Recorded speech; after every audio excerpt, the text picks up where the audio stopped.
I just realized I never muted my Anyway. Good job. Professional streamers all around here. Hi, everybody. Welcome to Wolves in Sheep's Clothing in Armour, Astir, Aria. I have assembled this crack group of role players to dive into Armour Astir Advent, a powered by the apocalypse game inspired by stuff like Escaflowne and Gundam Wing and Titanfall. It is high fantasy mech battling and fighting fascist oppressors. Something that we could all use a little bit more of in our world today. Thanks for being here, checking out the stream, and allow me to. I'm going to let our players introduce themselves. Don't introduce your character just yet. We will introduce those as the story unfolds. But we'll go clockwise around the overlay, starting with Lissa. Hi, I'm Geek Girl Alyssa. I'm here doing the things in the Excite, and I am playing the Imposter as my playbook. Also, making their debut here on this channel, whether it was its current branding as Radio_Free Will or Beggar Street or Vampiric Touch Entertainment, Crimson Red Robin.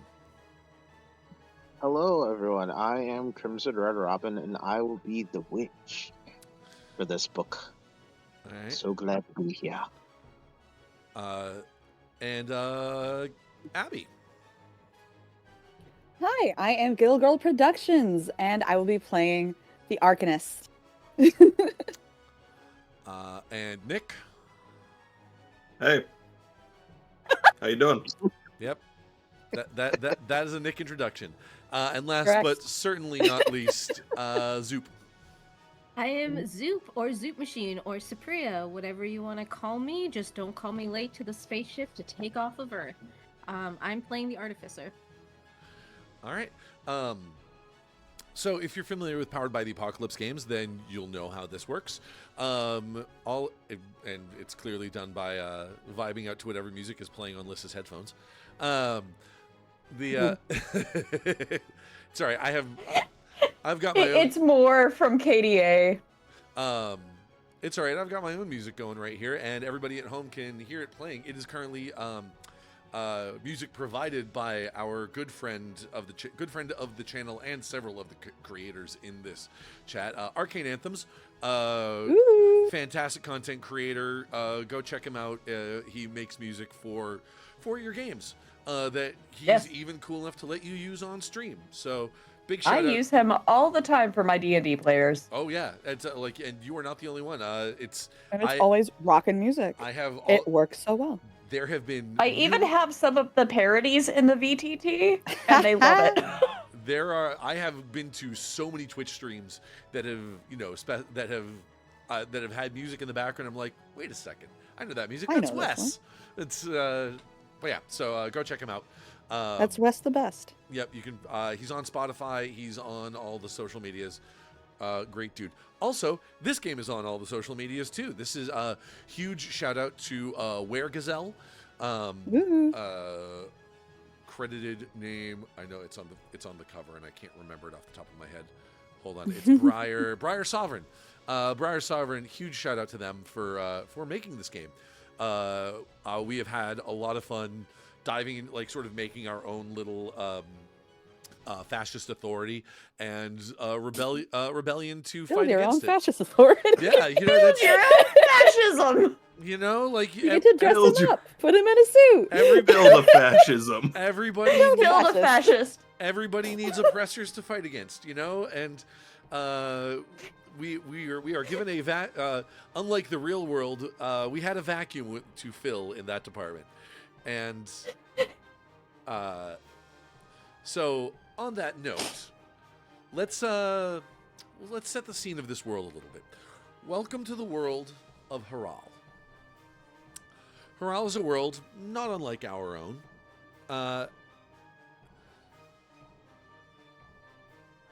With a few, key differences in the sense that magic is a very real force here. It is a force that has been harnessed and channeled into things known through various superhuman advancements, but the most notable of which are Astirs. Astirs are constructs of magical power that are more often than not used for warfare. Astirs have existed for centuries. It is a long understood technology. Everyone knows how they work. There is a certain degree of intelligence to any given Astir, though. It's not a... it's a basic intelligence, but not, they are their own entity as well as those who channel the magic to pilot the Astirs. Over the last few decades on Haral, the capital city has been under siege by a group known as the Shepherds.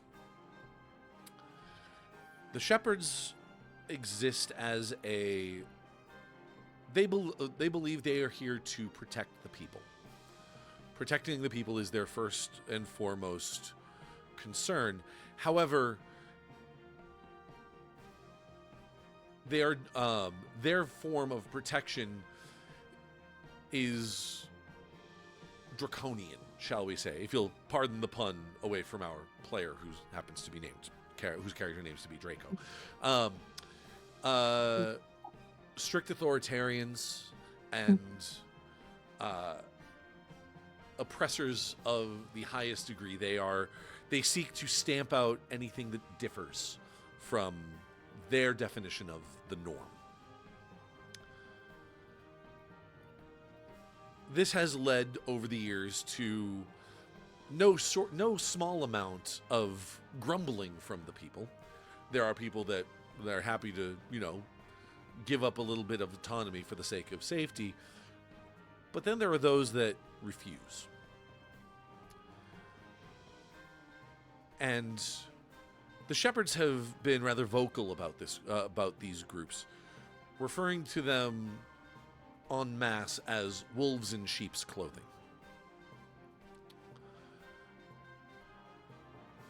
One particular group has decided to take this moniker and run with it,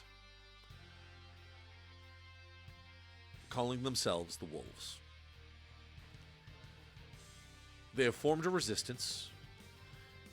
They have had to work largely outside of the government, outside of the system, so to speak. And being a sort of a rebel force, they have to sort of take what they can get. A lot of their technology, a lot of their supplies and their resources have been scrounged up from whatever they can find from battles left over, and from battles that the Shepherds have fought with other resistance members. But they persist. Nevertheless, they persist. And I just remembered that I should probably have the Google Doc up that has the notes that I needed for this, because I am prepared for things like this with names of characters. The leader of the Shepherds is Chancellor Silas Vril. He is a general, or former general, of the Haral army. But he has turned, after a lifetime on the battlefield, he has stepped away and now has the ear of the Queen. He founded the Shepherds as a sort of personal militia after formally retiring from the military. And they have since grown to rival the official Republic army. Vril also has a very close relationship with Queen Astir, although no one's really sure as to whether he genuinely cares about her or if this is a ploy to further his own goals of obedience and absolute authority over the people of Haral.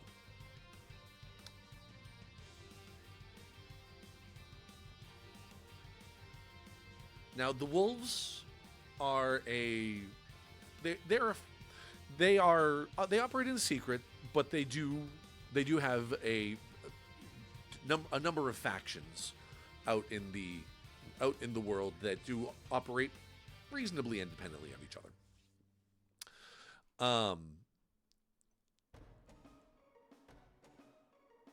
One such faction is our heroes. And I just realized we didn't come up with a name for the faction. I know we named it. I thought we were just calling ourselves the Wolves. Well, that's the name of the group at large. But like our pod. Yeah. Oh, our squad. Our squadron. Lupine Delta. Lupine Delta? Okay. That's Yeah, kind we're of the cool. fourth Here for it. Squad. All right. Energy. I approve of this message. All right. All in favor. Lupine Delta. One such Aye. one such group, one such Motion faction. passed. One such faction is Lupine Delta. Lupine Delta is, as we see on the ship on Lupine Delta's carrier, known as the Beetlebug.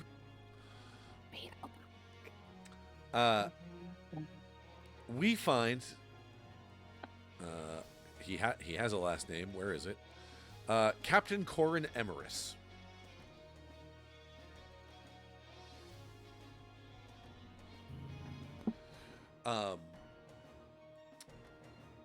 Captain, there's a message is coming through on the secure line from the Cerberus.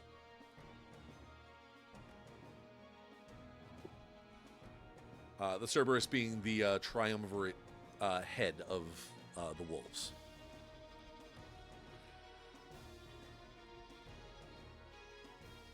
Okay. There's your actually no you we find you we'll find you in your quarters. Okay. Why don't you for the folks at home, why don't you describe what Captain Cohran looks like? So, Captain Cohran is fairly young to be a captain, but looks to be on the older side of the fighting force that is the wolves at large. He looks to be in his early 30s. He has dark brown hair, almost black. It looks messy, but it's messy in a way that looks like he tries to keep it looking good. He has a permanent 5 o'clock shadow. If he shaves it at dawn, it's back by lunch.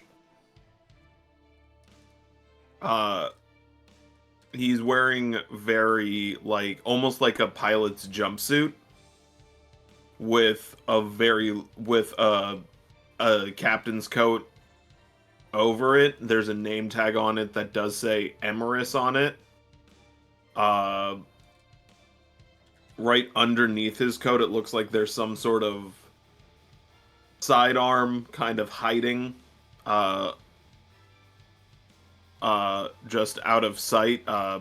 Several scars across his face, and hanging from his neck is a small gold chain with the symbol of Lunis, the goddess of the moon, hanging from it. And what does that symbol look like? What? What does that symbol look like? So it's kind of like a 4-pointed star, and on the right-hand side of it is a crescent moon. Okay.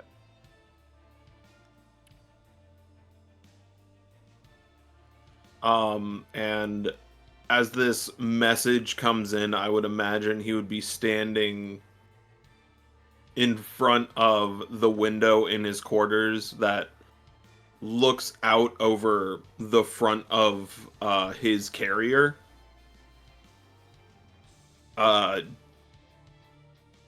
Because he may have he's been captain for a year, but it's still humbling when he thinks about this is mine.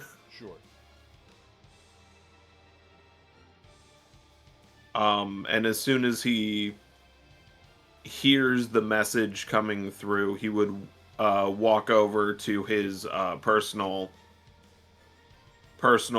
computer and put it on. Mm-hmm. He doesn't sit down. The chair is still tucked in. He just presses the space bar or whatever and brings it up to listen or read what the message is. No, there's you are informed that there's actually there's a knock at the door. Come in. The door opens and in steps a similarly dressed individual, maybe not quite as decorated as you, but he is this is Quentin Gex. He is a sort of round-faced lizard man, with like big red eyes and wearing a headset. He said, "Captain, we have a message from the Cerberus coming in for you." Thank you. Send it to my personal.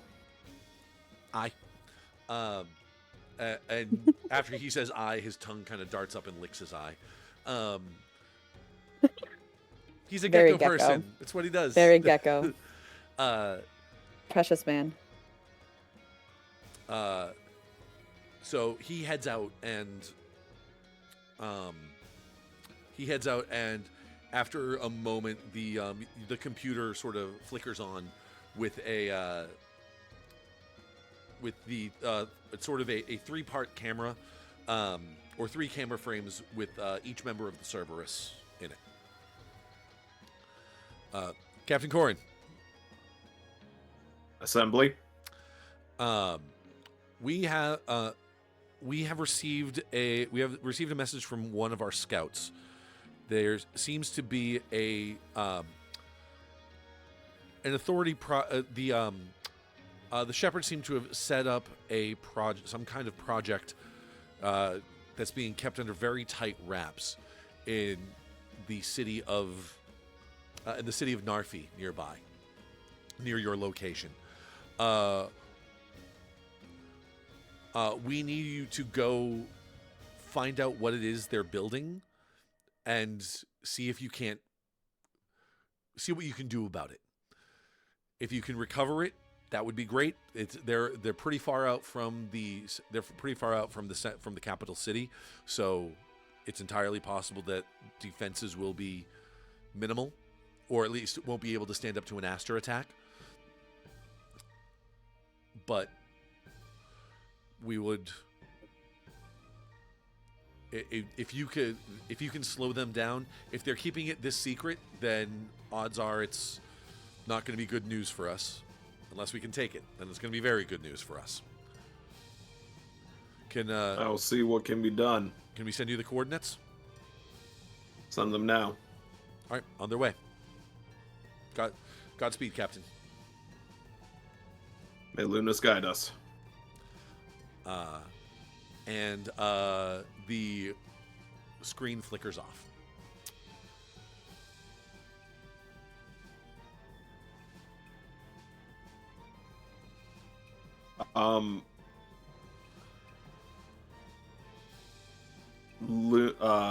Cohran is going to take a deep breath and kind of let it out before he goes back to his personal, presses a button that opens the intercom channel, and he's going to call all Astir pilots to his quarters. Okay. All right. So as the channelers get to the captain's quarters, I will let you physically describe yourselves while I actually have to step away because my food just got here. I'll be right back. Who would like to go first? Oh, Astir pilots. Well, Abby, since you spoke up first, why don't you go? Yay! Okay. Blood gone. Electo, just as a description of how she looks. Electo does not look like a person who's supposed to ever be anywhere near a battlefield, pretty much period. She's very delicate looking, just in build, kind of svelte, very delicate in that way. She has very pale, kind of fluffy, wavy, like platinum blonde hair, and skin that's very, very pale and kind of has like some slight scaling, like fish scale thin, that just kind of catches light with different colors. Let's see. She's got very large, pale eyes that you look even larger behind very round, large glasses. And she's not dressed in jumpsuits or overalls or those kind of things. She wears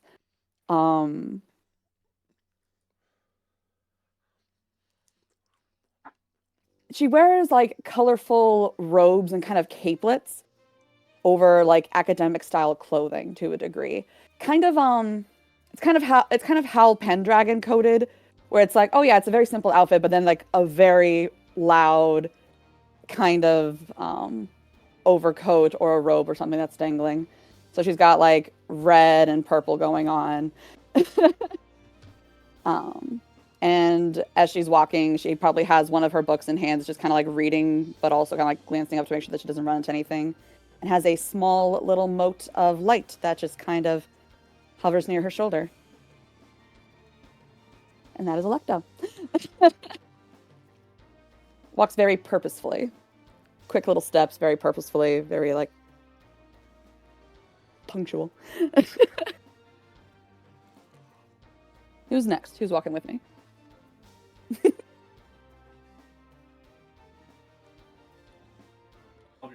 I guess I'll be next because Binks hasn't spoken up. He's the only other Astir pilot. I will go to next. It fits Draco's vibe to be the third one there. Right after, God damn it, Abby, what was your character name again? Electo. Electo. Right after Electo, you see Lacus come through, and Lacus has been through the ringer. They are human, but they have been irreparably damaged by the war. They were originally just a civilian who happened to have been considered one of the acceptable casualties when the shepherds got bad intel, and their body shows it. They are missing their left leg, and in its place is a metallic, heavy replacement that is made from Astir parts. Their outfit, they started with the like standard issue like military pants with like the cargo pants and everything and boots, but they only really wear one boot because having a boot on the metal foot is just, it's a pain in the ass. It ends up getting damaged way more than the other foot, so it's just easier for Lacus to just wear the one boot. But their top, actually, their midsection is showing, so they kind of have a crop top sort of thing going on, but it's not showing anything beyond their midsection because of the fact that that is where their Astir core is located, because it is in replacement of their heart. So there's the core kind of in the center of her chest, and there are lines where like the magical like nanite sort of technology has integrated with their body. You have ley And then lines. they've got, yes, I have ley lines. Yeah. You have ley lines. I have ley lines. It just looks more technological in the way it like manifested. Sure. Their hand has also their fingers has been replaced by Astir parts as well, on that same side. And they just have essentially it's a crop top hoodie on, that has been modified so that their Astir core is able to connect appropriately. Don't want to play it in the Olympics. Because too much cloth over it can essentially cover the Bluetooth signal. Sure. Huh. But she's Cancel maybe overheating. about, What I really want to do. she's like is there's 5'9"-ish. there's a mod for the Olympics, Like I said, her left leg kind of like clogs a little bit afterwards because it is heavier. She's got, her hair is pulled back into a bun, so it's out of her face and braided down the sides. And it's this dark black and has blue eyes. Okay.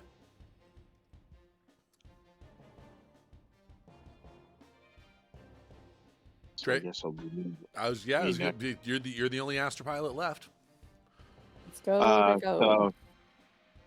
So Draco is he slowly walks in. He's in his normal white robes with a red necklace on with a dragon-esque head on it that looks somewhat between like a dragon and a demon.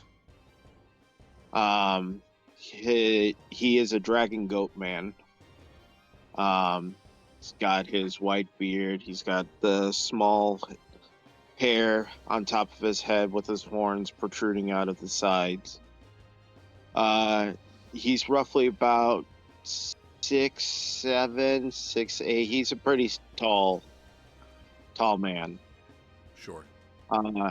He walks in and he keeps to himself for a second, acknowledging everyone, and then just going to his normal spot on the side of the wall with his arms crossed. Okay.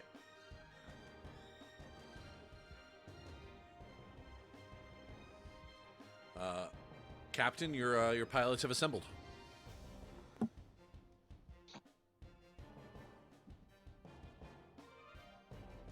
The Assembly has sent us a new mission.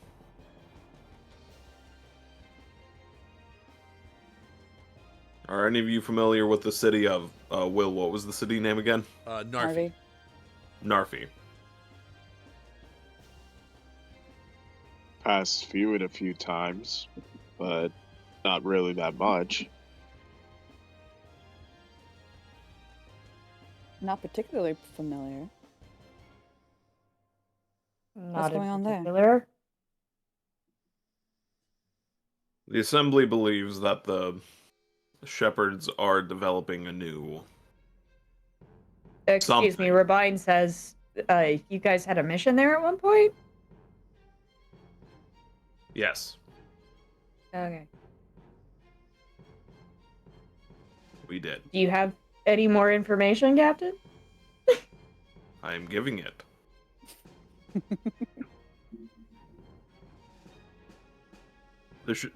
You're doing so The well. Assembly believes that the Shepherds are developing something.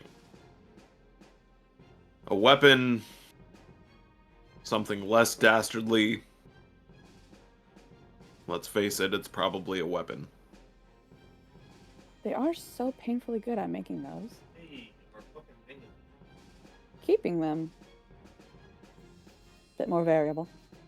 The Assembly believes that we have the firepower and the manpower to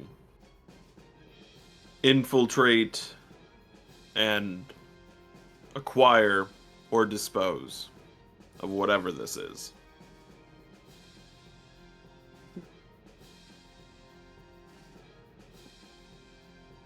Is there any more intel on like specific locations or specific things that we should be keeping an eye out for? We've been You given know a what kind of location. magic it does? We've been given a location, and kind of like the lights dim and a hologram will appear in the center of everyone, Love that stuff. kind of showing the layout of the shepherd's base in the city. In the city. Now, unfortunately, we can only guess as to where it is actually being held. But Right. given the layout of the facility, there are only a few locations where they can hold something big enough that it would be a threat to an Astir. I believe the best course of action would be to start there and work down. Makes sense to me. You need to research Should we go in on foot first and bring the Asters in after? Do some recon? That's the most logical thing to do. We're working on limited information, so anything we can learn would be better. I am in full support of a two-part operation of intel gathering and assault. Step If 1, that is be how nosy. Step 2, get it done. Okay.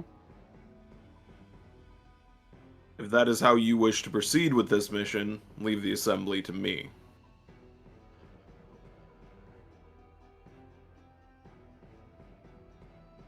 Certain about that? Sure. I think that Um, would be best. For the 3D layout, it's just showing the main center that's popping up, right? That's like Yes. the main shepherd holding. Yes. It's something like it looks like a factory. I mean, like, it's not like a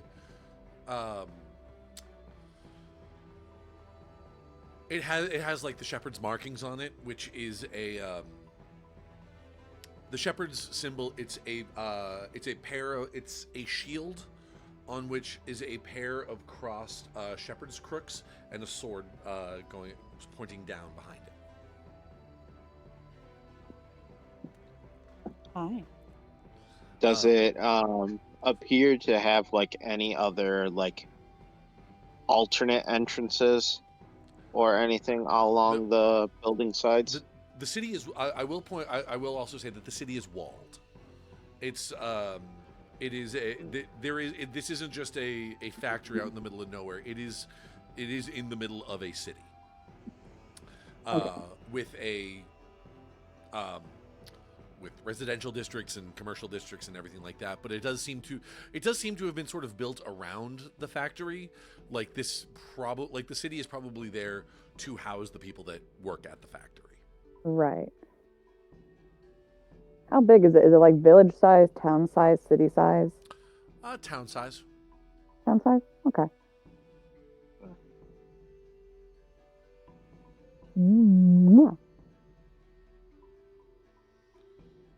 So then, Captain, what would be your opinion on moving forward? Because depending on how these people are, some of us may stick out like a sore thumb.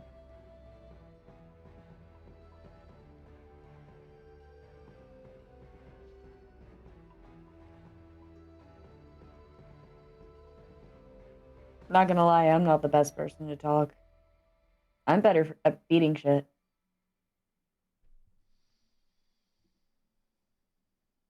And I'm technically considered as an abomination upon most people, so Hey, same. Twinsies. A voice is gonna Yes. pop out from behind the door. Looks like it's a job for me and Electo. And peeking around the door is Sprocket. Sprocket has a more canine-ish nose, floppy ears. They're furry.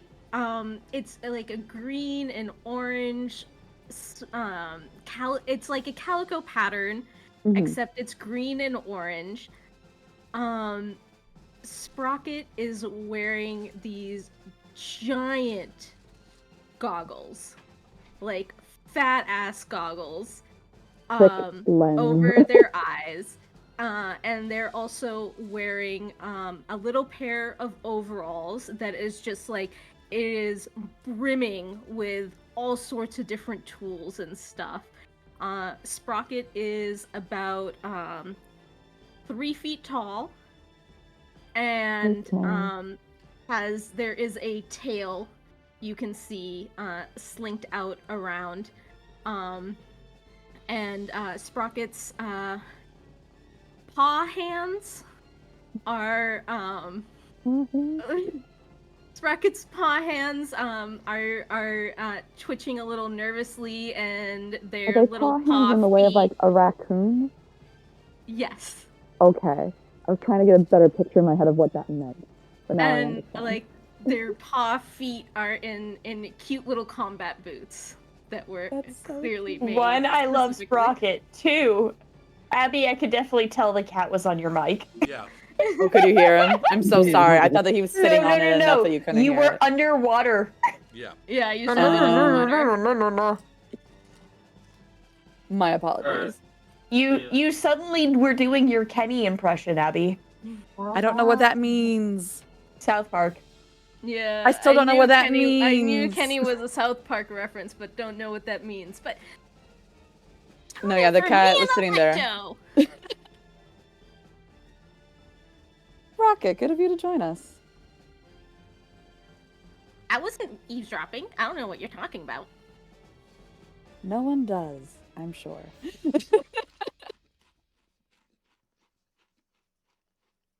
Generally, people wait before they enter the captain's quarters. Do they Wait. though? Never stopped me in the past. We're supposed to wait. Clearly, you really need to work on instilling that in your crew. Just you four. Maybe signage?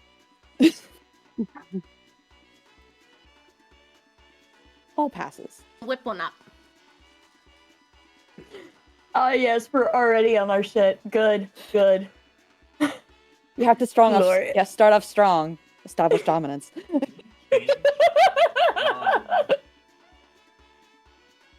So, Rocket, now that you are here, do you have some insight on the mission that you have?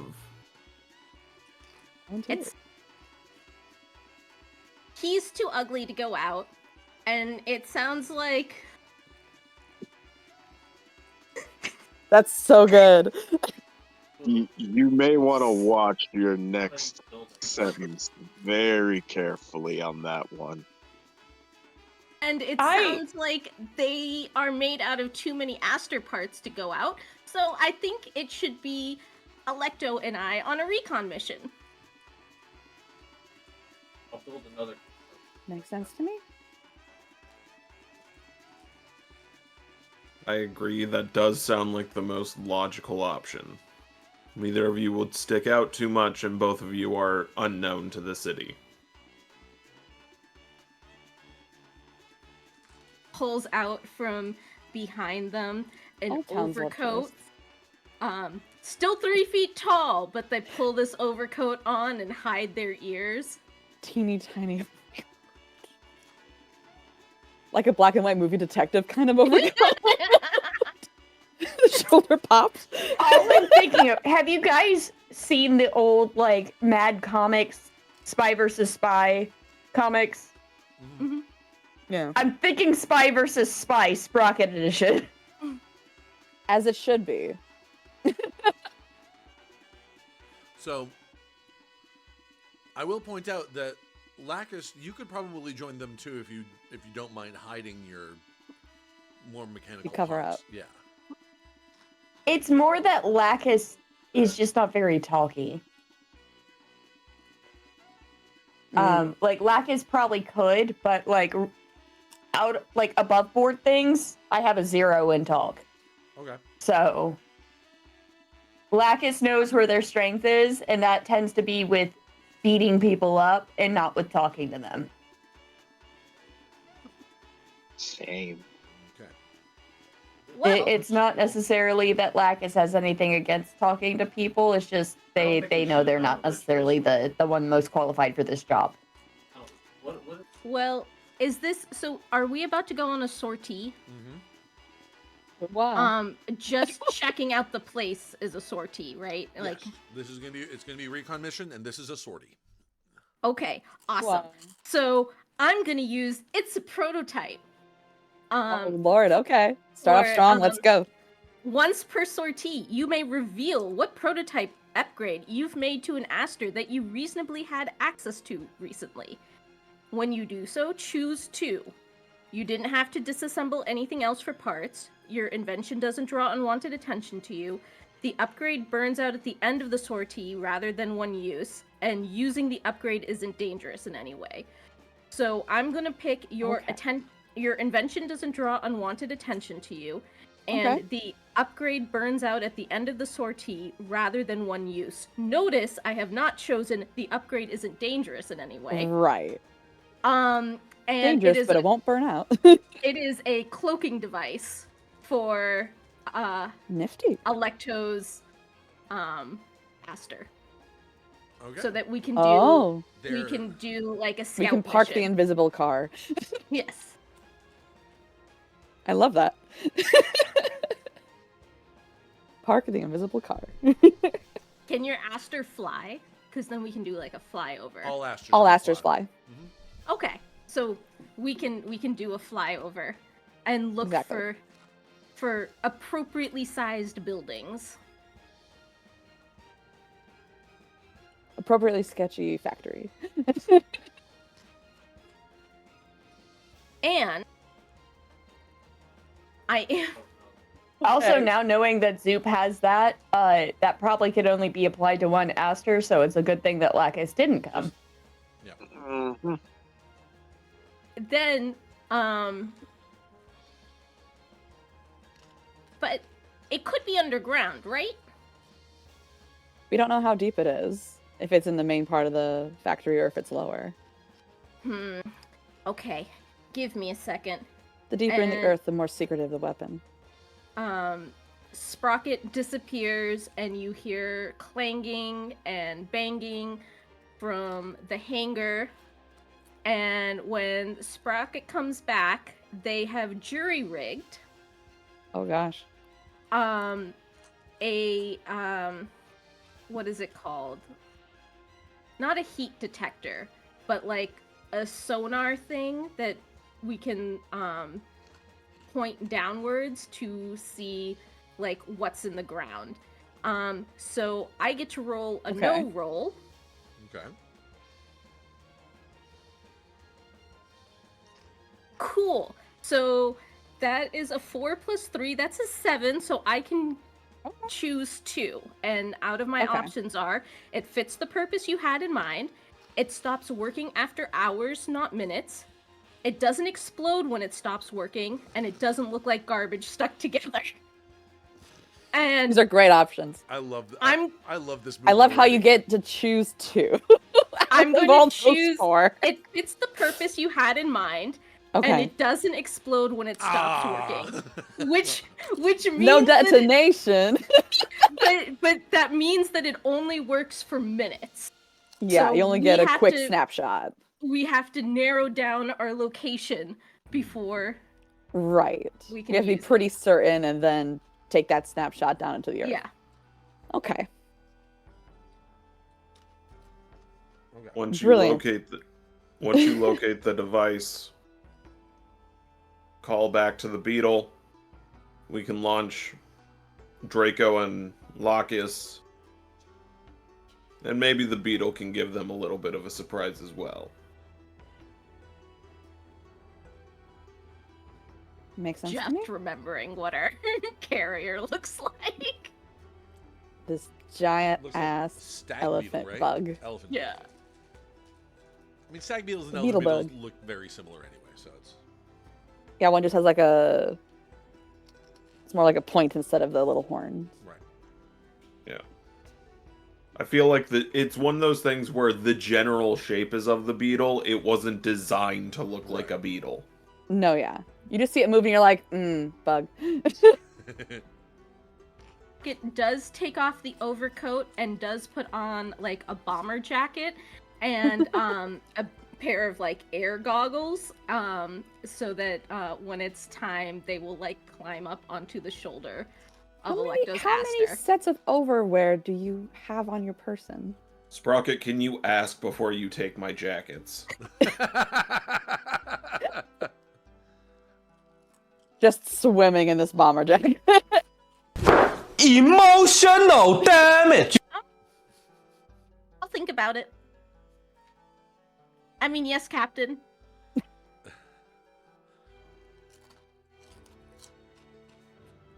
Please remember we are not of the same rank anymore. Absolutely, Captain. Everyone self-care because I say so. Yep, those are hydrate and stretch. Okay.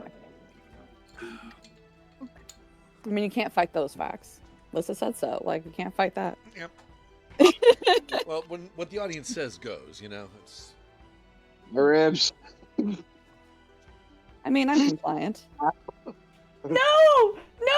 Binks down! Don't! Big's popped. Binks down! You okay? Yeah, I stretched and then I just felt pop, pop, and I was like, oh god. I know that feeling. Keep all your organs within the flesh suit Oh, for that the hurt. duration of the ride. Please care for your meat mech, but do not destroy the meat mech in the process. Oh lord, I hate that term. I immediately reject that term. I cannot and I will not. And I shall not. It feels so weird right now. Oh, I hate that term so much.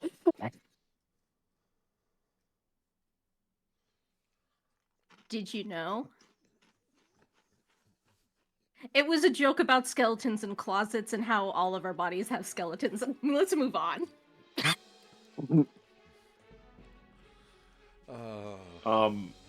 So if we're gonna try to move on from that, try. I think Cohran is I love Zoo. going to look at Electo and Sprocket and say, before you go, please head to the armory so that you are able to defend yourself should the need arise. Especially you, Sprocket. You don't have an Astir to call. I know Electo is gonna take care of me. Please get a weapon. Okay. I feel there's a lack of faith, but I'm going to ignore it for now and just hyperthink about that later. I'm trusting them with a weapon. I think there's anything but a lack of That faith. makes me nervous. I'm going out with that. You have a giant Astir, you'll be fine. Lacus just chimes in. Okay, but they have to be in the cockpit with that.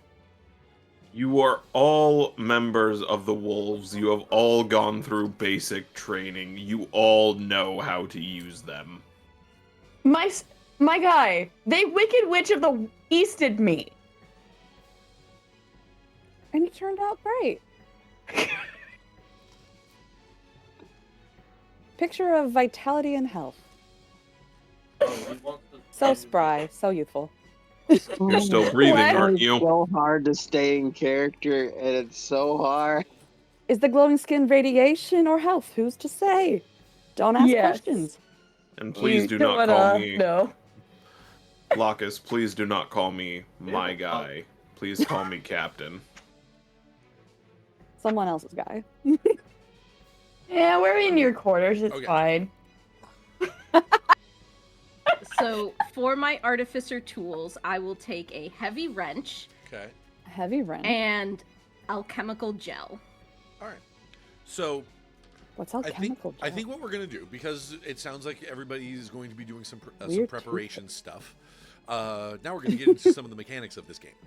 Mechanics. So while the carrier flies there, we are going to do what this game refers to as downtime scenes.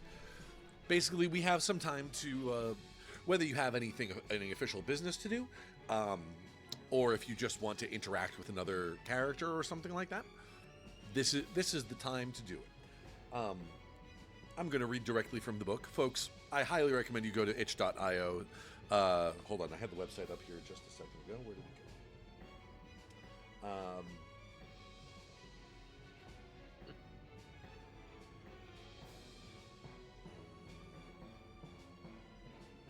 I did. Never mind. I thought I did anyway. I'm pulling it up. not. It's weregazelle.itch.io/armor Astir. Armor hyphen Astir. Yeah, that just showed up as asterisks. I'll God put damn it!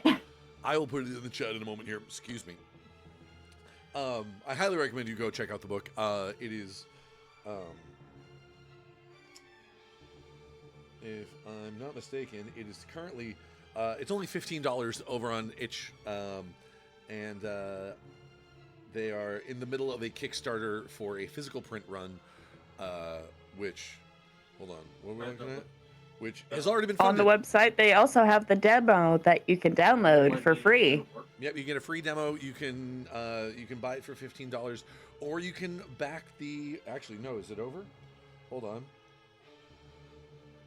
Yeah, it looks like the what do you call it? The Kickstarter is over, and they've successfully funded a physical print run of the game. So keep an eye out for that. Anyway. So I'm going to read directly from the book, though, in order to explain the rules of the downtime scenes. Mhm. We'll just go through the whole thing. All right. Between sorties, characters have time to themselves on the carrier to rest, recuperate, and do their own thing.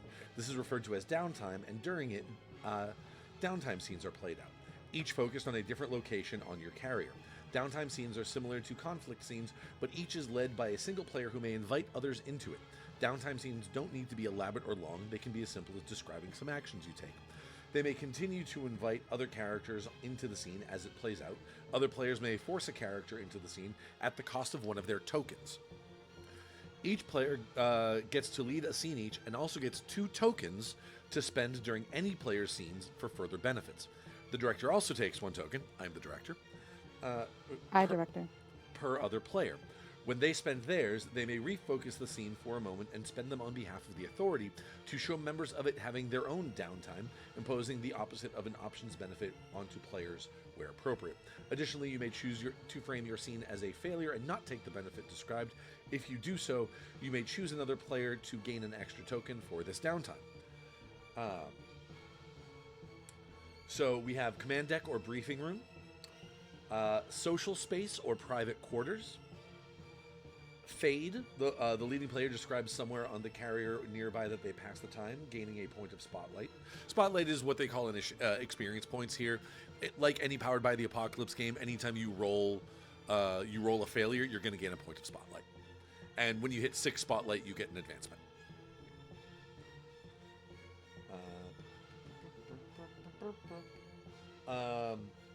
You may frame gaining point of spotlight and advancing a gravity clock, which is a mechanic that this game has that sort of indicates the time, for the folks at home, the time between now and when a particularly important relationship between the characters blows up, for lack of a better term.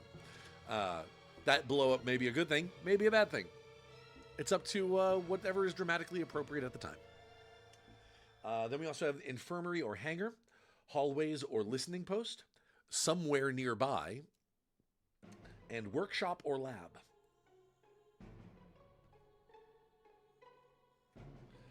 Does anyone have a particular downtime scene they would like to perform? It sounded like Zoop. It sounded like Sprocket was on their way to the workshop.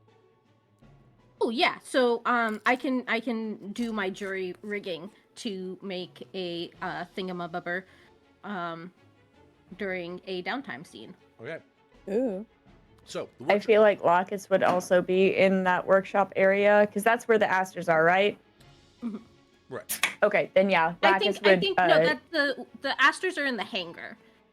Okay. So Then they're never mind. in their like workshop that's right off of the hangar. Okay.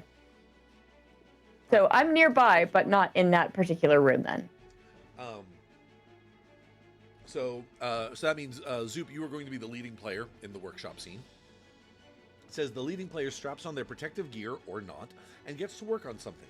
They may start or advance a long-term project to build something, run an experiment, salvage the leftover wreckage from a recent battle, attempt to figure out how a mechanism or spell works, etc. During the scene, anyone may spend a token to choose one. Start or advance a long-term project, as above. Spend time tinkering or working with something you have gravity with, advancing it. Produce something of trade value or strip spoils of battle for useful salvage, acquiring supplies, or make something that directly aids a faction, and we'll get into the faction rules later.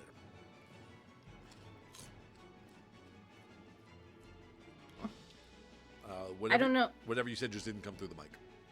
Oh, I'm jury rigging. Jury, okay.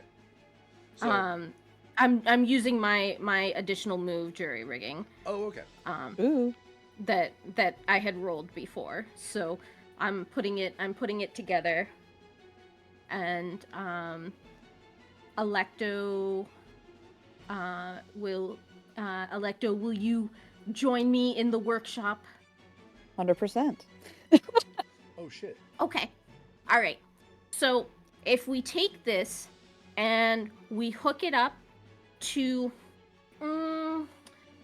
about there on your Astir, then you should be able to point nose down, and you only have a couple minutes with it, so we need to determine the best area to take a look-see. And we'll see if they have anything underground there. How deep will the sonar go? Is it gonna go to I like haven't tested sub it. basement, three sub basement legs? Oh, well, I mean, you know, not to the center of the earth. That's good. It will be a nice journey, though. Will it? Definitely not mantle level. Are you inserting yourself into the scene there, Draco? No, I just had to make the comment. All right. I think that it should be able to maybe see about 50 feet down. Okay. Okay. Makes sense. What's the range on this gonna be, do you think? Like, distance-wise? Oh, We're not entirely sure how big this thing is or what it's supposed to do or what it looks like. I mean, it's not, We're just not identifying, like a oh, that's huge- weird. it's like 1,000 feet Okay. diameter. So we do need to pinpoint it relatively. We should be, you know, we'll have a couple minutes to move around. I did make sure that it won't explode this time. I do appreciate when things that are attached to my Astir do not actively explode, especially when we are inside the Astir. becomes a stained glass oven, and that's not necessarily what we're trying to go for. It's a You brilliant. put stained glass on an oven. You don't. Okay. Right, because glass. Hang on, I need to write this down. Stained Okay, but couldn't you in theory put stained glass oven. on the oven front? Question mark. You could, but then it's only going to get more stained. It's an oven. I loved how me and Lissa did the same hand movement at the exact same time. What hand movement? I We wasn't did- paying attention. We did this at the exact same time. So I Oh. think Good. unless somebody else wants to, Electo wants to spend a token, I think that is that scene. All right. All right. Anybody else have a downtime scene they would like to engage in? I feel like Locus is probably getting Rabine ready for just in case they need to go after Electo and Sprocket, Okay. because if they get caught, If shit hits the fan. yeah, if shit hits the fan, Locus is gonna be essentially getting Rabine ready to get the fuck after them.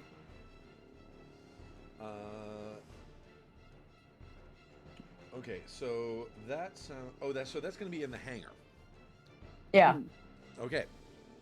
So the leading player clears a peril of mechanical or physical origin from a character or construct, or swaps an Astir part out for another you already have. They frame a short scene around this, either alone or with invited characters. We don't have any additional Astir parts right now, do we? Not that we've collected, I don't unless you're believe like so. switching out like your knife for your sword. Yeah, we'll can- we'll say we're just moving my gun off and changing it to the sword right now or something. Okay.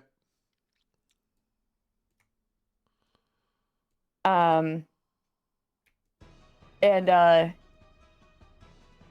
Switch out Block quick is before it goes. probably having a conversation with Rabine itself. Mm.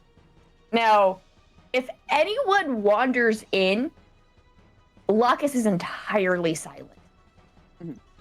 Like, It's all in here. to anyone else, this looks like Locus is just fucking locked in. No.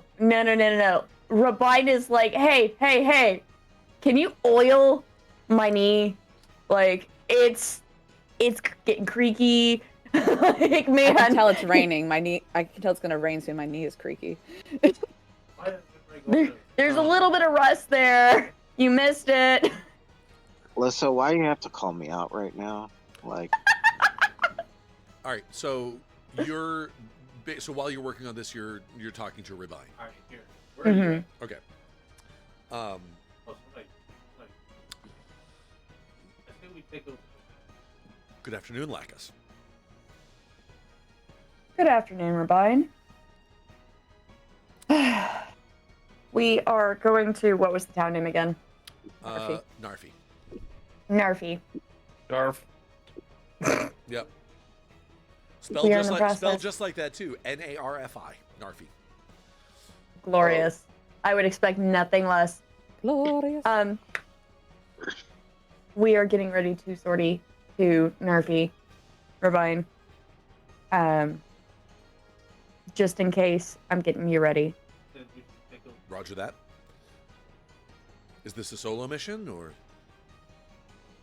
Electo and Sprocket are going ahead, and And then they we are can going line to. out this and make this. They are going to wait for the person behind you to stop talking. As is the way.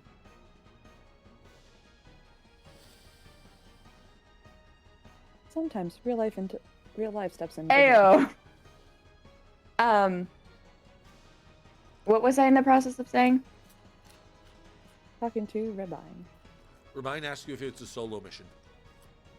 Oh, no. Electo and Sprocket are going ahead. They are doing some reconnaissance, and from there we are going to see where the Astir production facility is potentially at. You do have a new Hopefully- part, actually. I do. The cloaking device. The cloaking device is on Electos. Oh, it's on Yeah, I was Electos. gonna say. Sorry, I thought you said it was on Lacus's. No. We have two characters with L vowel hard C. Okay, it's gonna get a little confusing sometimes. I'm about to Look, say, this the only just one goes to director- prove that Abby and I are just like brain wavelength. The brain solid vibes. Locked in. It has Volleyball. sympathetic vibrations. You're elected. I have to say, the only other Astir that has the camo thing is mine, I think. Right. It's the only one. Yeah, no, I've got the standardized parts in chromatic focus. Oh, we do. So Lacus is going to, as I said, I'm gonna switch out the spell cannon for the plasma sword Sure. as this is all going down. Okay. Um, All right, so that's gonna cost one of your tokens. yes. Where do we mark tokens on here, by the way? Wherever you'll remember them. And you don't. Do we? There's no point in saving them. You get two at the start of any new downtime scene. Okay. I just didn't know if we had a spot on the sheet that we had. I've just been putting like little check marks on the cantrip thingy. Fair enough. But yeah, technically what's happening is the spell cannon's getting switched out for the plasma sword. In reality, that probably would have already been the case, but just so we have a downtime something. Yep. Well, if you don't have a downtime, if you don't want to do a downtime thing, you don't have to. It's Well, no, I think I want to have this back and forth with Rabai. sure. All right. I want to see what you bring me as my Astir, my guy. Oh, trust me, I had an That's idea. why Rabine somewhere is to so look for. polite. Well, think of who its former owner was. That is true. That's true. It's Rabine was raised well. so there will be reconnaissance, and then we are to back them up should disaster happen. Yeah. Yes. Should disaster happen, we will back them up. Hopefully, that doesn't need to be the case. But, you know how it goes. Captain's orders from the, what'd you call it, the assembly? The Cerberus, yes. Cerberus, yes. Captain said we've been ordered by Cerberus to check this out.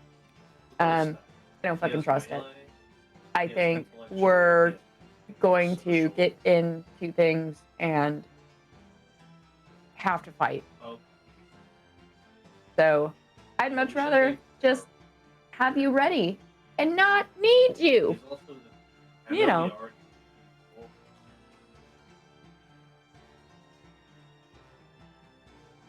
Permission to speak freely, Lacus.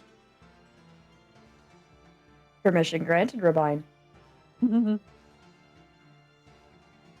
not sure how I feel about being prepared to potentially not be used. And why is that?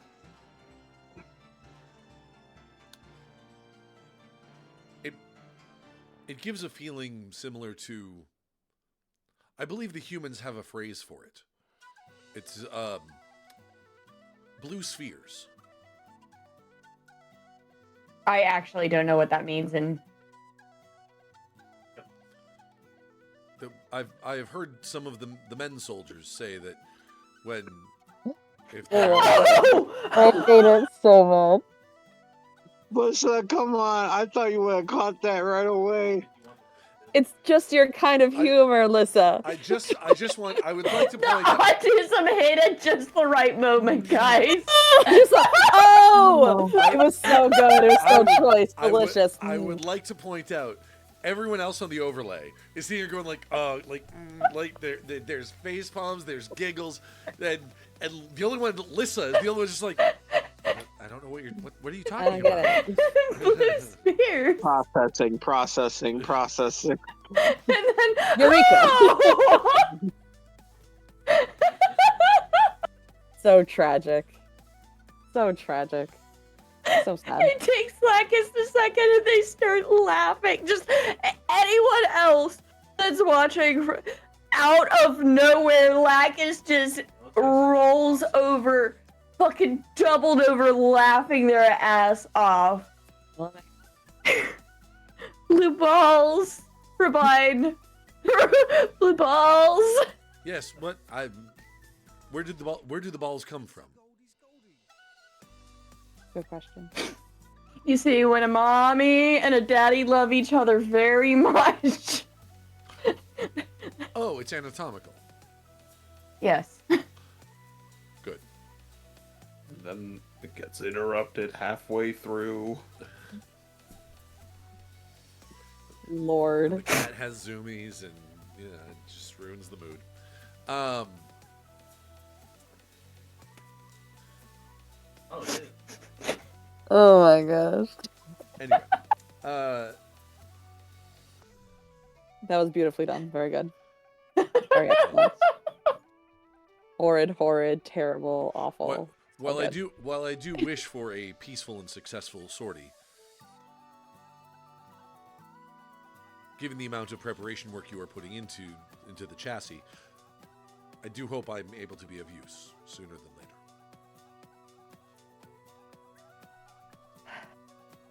I love being able to get you out there, Rabine, but honestly, I'd rather us not have to use you if we don't Why have did you to, go?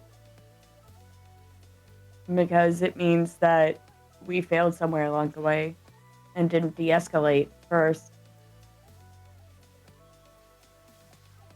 As much as I love your company, my friend, you symbolize war.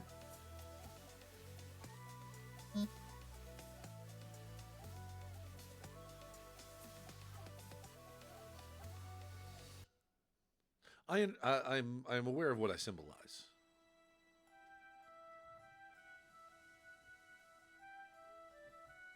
I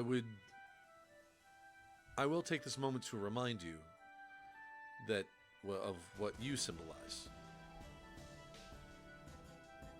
And what do you think that is, Rabine? Parts of me that I am missing. And you also represent that as well for me. All those people. There's a But you- I wouldn't have any other friend at the back of my head backing me up. You've always got my six. there is a gentle warming sensation that sort of courses through your the core that is implanted in your torso, and like the those ley lines, those color those lines of energy that sort of lean through you. What color are they normally? They're like a teal color normally. Like a darker teal, because since the Astir typically does like more lightning-esque kind of magics. All we have to do is accept It's the kind of symbolic of the electricity. Okay. It sort of recon helmet. Also, it shifts to a to sort of a warm orange and yellow fluctuating, and then goes back to the teal. And I think that's where we'll cut that downtime scene. Anybody else have a downtime scene they would like to perform?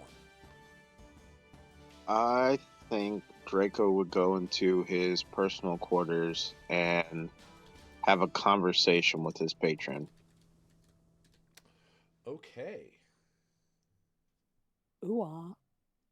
So, after that whole meeting, Draco just walks down the hall, rubbing his forehead, getting irritated yet again on how it's not going like a normal crew. There's no order. There's no sense of right. It's just anyone's doing whatever they want, and he's just keeps thinking about if he was the actual captain, and he would have made this a lot more put together instead of the wild chaos that's constantly going around. And as I love that he thinks that's true. And as he gets into his chambers, it's there's not a lot in his room. It's just 4 walls, his bed, his journal that he keeps under his bed, and 2, maybe 3 other sets of robes that he would put on throughout the week. Not really much to the imagination of the thing. And so he would pull out his rug from under the bed, place it down, gets into a cross-leg position, close his eyes, take a deep breath. By the power of flame, I ask thee, let me talk to what's inside of me. And his necklace starts glowing a very pulsing red as his eyes just instantly open up, and it's just he's in like a trance state, and his eyes are just beaming red right now. Okay. So this downtime scene, it sounds like you're trying to. So this is going to be a fade. Yeah.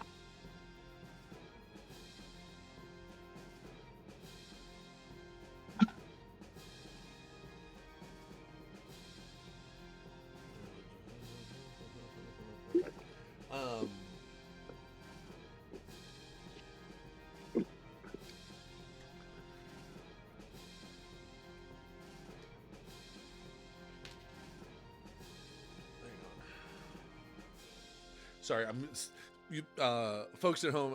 Forgive me. We're still going over. I'm still very much learning the rules on this. This is while I love this game, it is definitely one of the more complicated Powered by the Apocalypse games I've ever run. So It definitely feels like it needed one more edit. There's a lot of good stuff in here, and but there's also a lot of moving parts. Way more moving parts than there are typically in a Powered by the Apocalypse game. It's a great game, but we're still processing a bit. So exactly. If I give some long pauses, we're just trying to figure out how everything works and how everything moves together. So you open up your eyes, and when you open your eyes in this, anyone looking at you from the outside would see your eyes glowing red. What you see, though, is you see fire. You are sort of floating in space, surrounded by fire. And the flames part, and through the flames floats a man with with red skin, a Van Dyke beard, so sort of like the mustache and goatee sort of connected. It does have a fair bit of length to it, and it's sort of twisted and sort of comes to a curl at the end. Not like a full blown like Jafar curl, but like it's been shaped that way, you know. Mm-hmm. He has horns, dark hair, and is wearing a cream-colored suit with a red vest underneath. It's red vest, black shirt, red tie.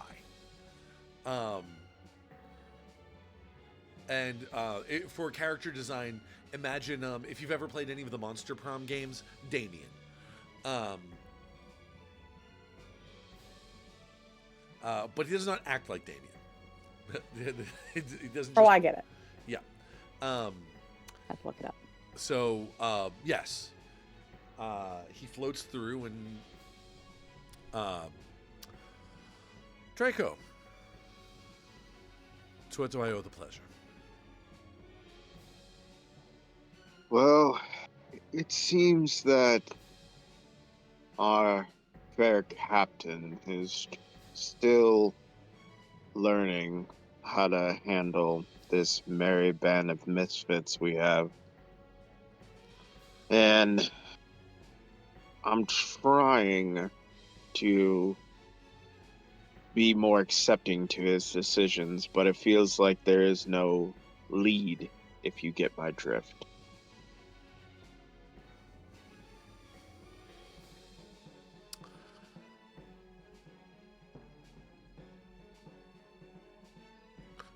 So what you're telling me is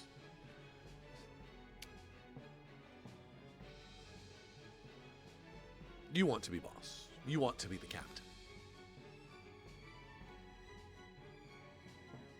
Well, it just seems as if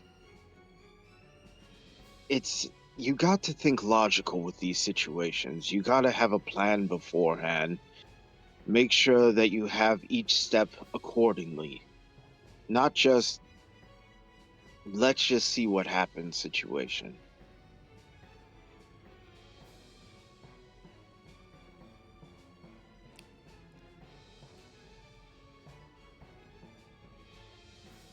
Were you listening during the debriefing? I may have been toning out in and out again, but Well, then I'm really glad that I was listening over your shoulder. Seems to me like they do have a plan.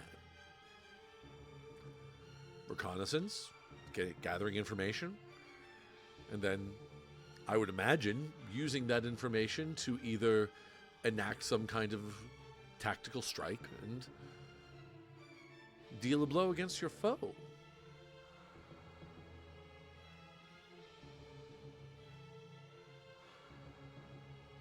you're right. You're right. I'm just What would you have done differently? well, for better things, I would probably check the area first, not the actual building itself. Get an actual lay of the land situation rather than going straight into the building. Do you think your recon team is going to ignore the area? Well, if they're trying to go for stealth, they may be avoiding the town. Because if they're going in cloaked, it's going to be kind of hard to see what's going on in the town itself.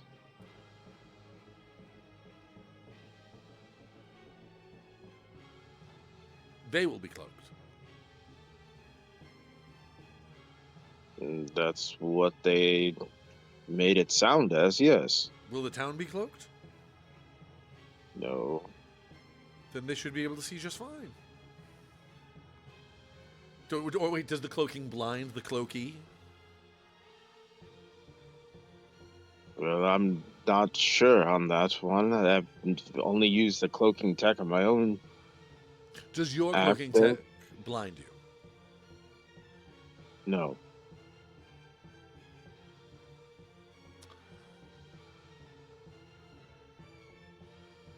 So tell me, what issue do you really have with the leadership of your organization?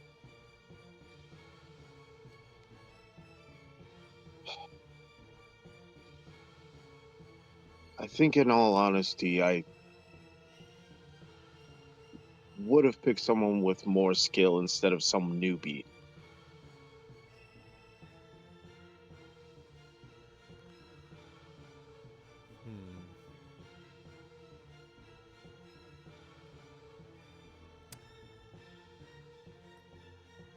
And you have the necessary skill.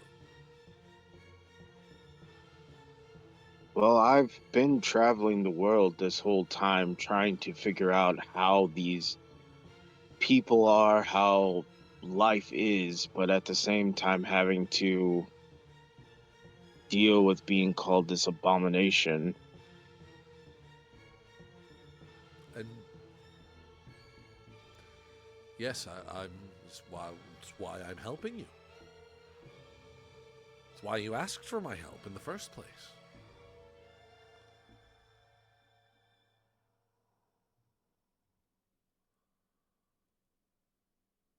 So, what can I do to help?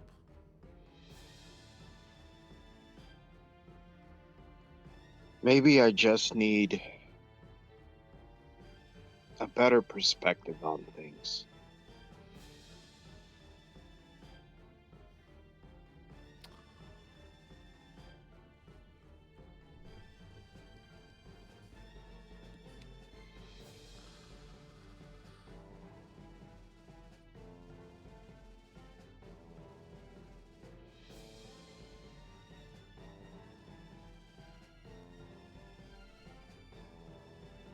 Like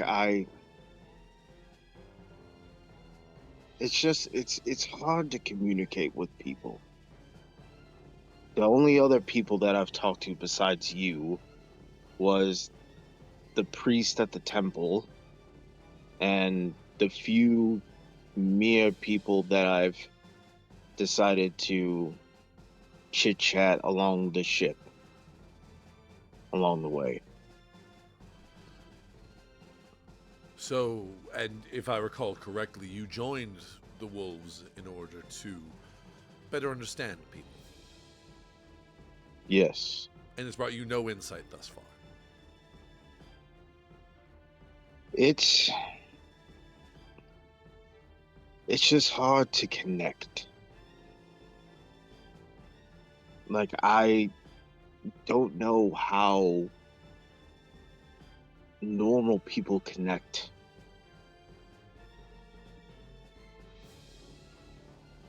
And you ask an eldritch being on how to do that. You've been around a lot longer than I. Yeah. Tell me, have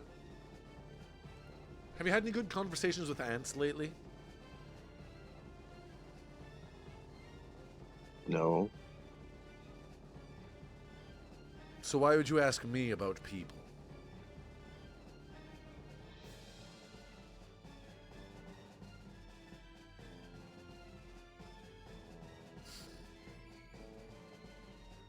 You're right. You're right. If you want to understand people, you have to remember that you are a people. You are more human than I am.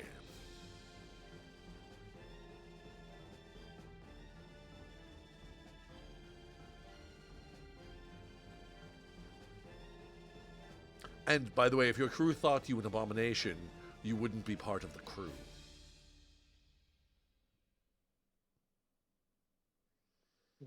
Right as always.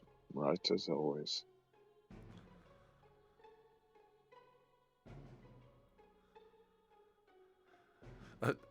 I just want to say I love the peanut gallery yelling out their commentary while muted.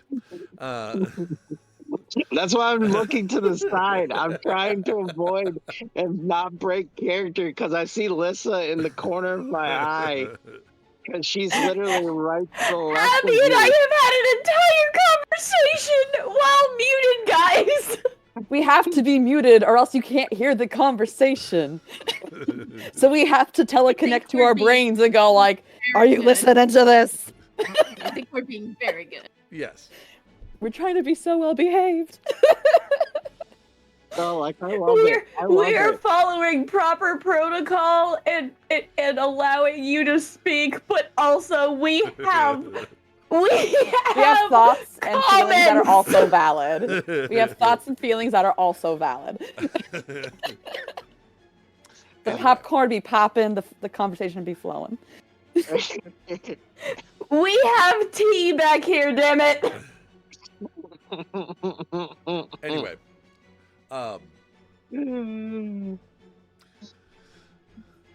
if this crew trusts you, clearly, they gave you a weapon of mass destruction to play with.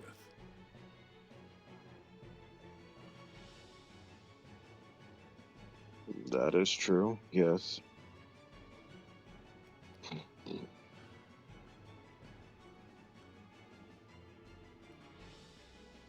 I understand, well, I think I understand,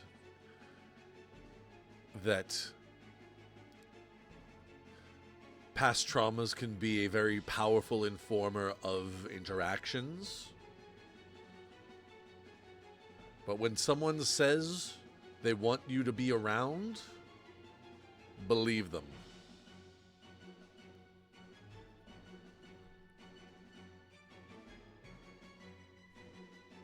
Understood.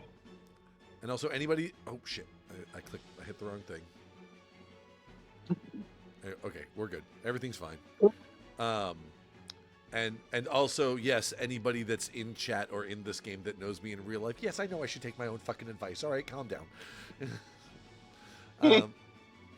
Games aren't therapy. Games aren't therapy. Like, shut up and let me play.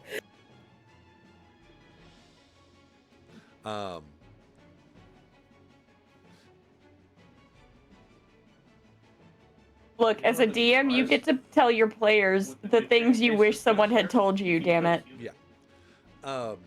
Anyway. So are you going to keep sitting in your ant farm hoping that the thing on the other side of the glass will give you some more advice, or are you going to go hang out with the ants? Looks like it's time for me to finally branch out a bit more, I suppose.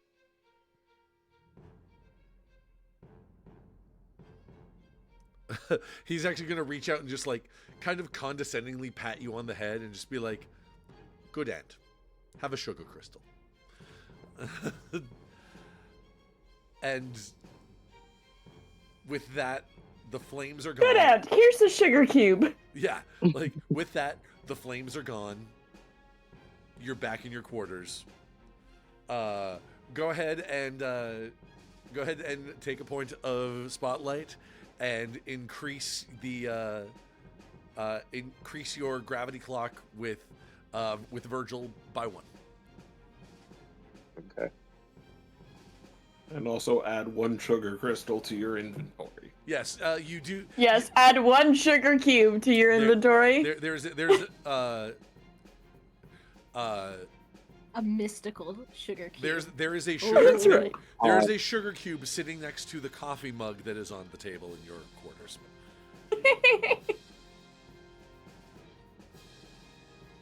The condescending therapist vibe was so delicious. So Fucking love it. scrumdiddlyumptious.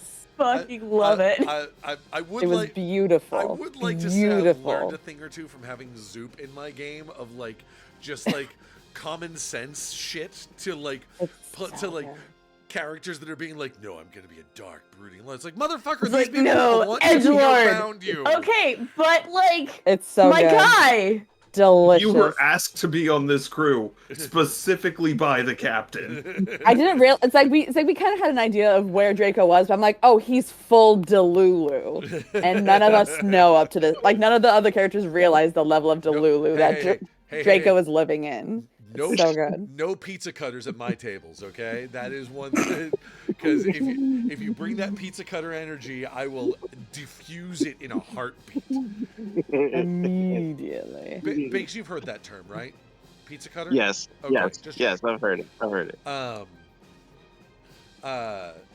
So funny. Anyway. So delicious. Okay.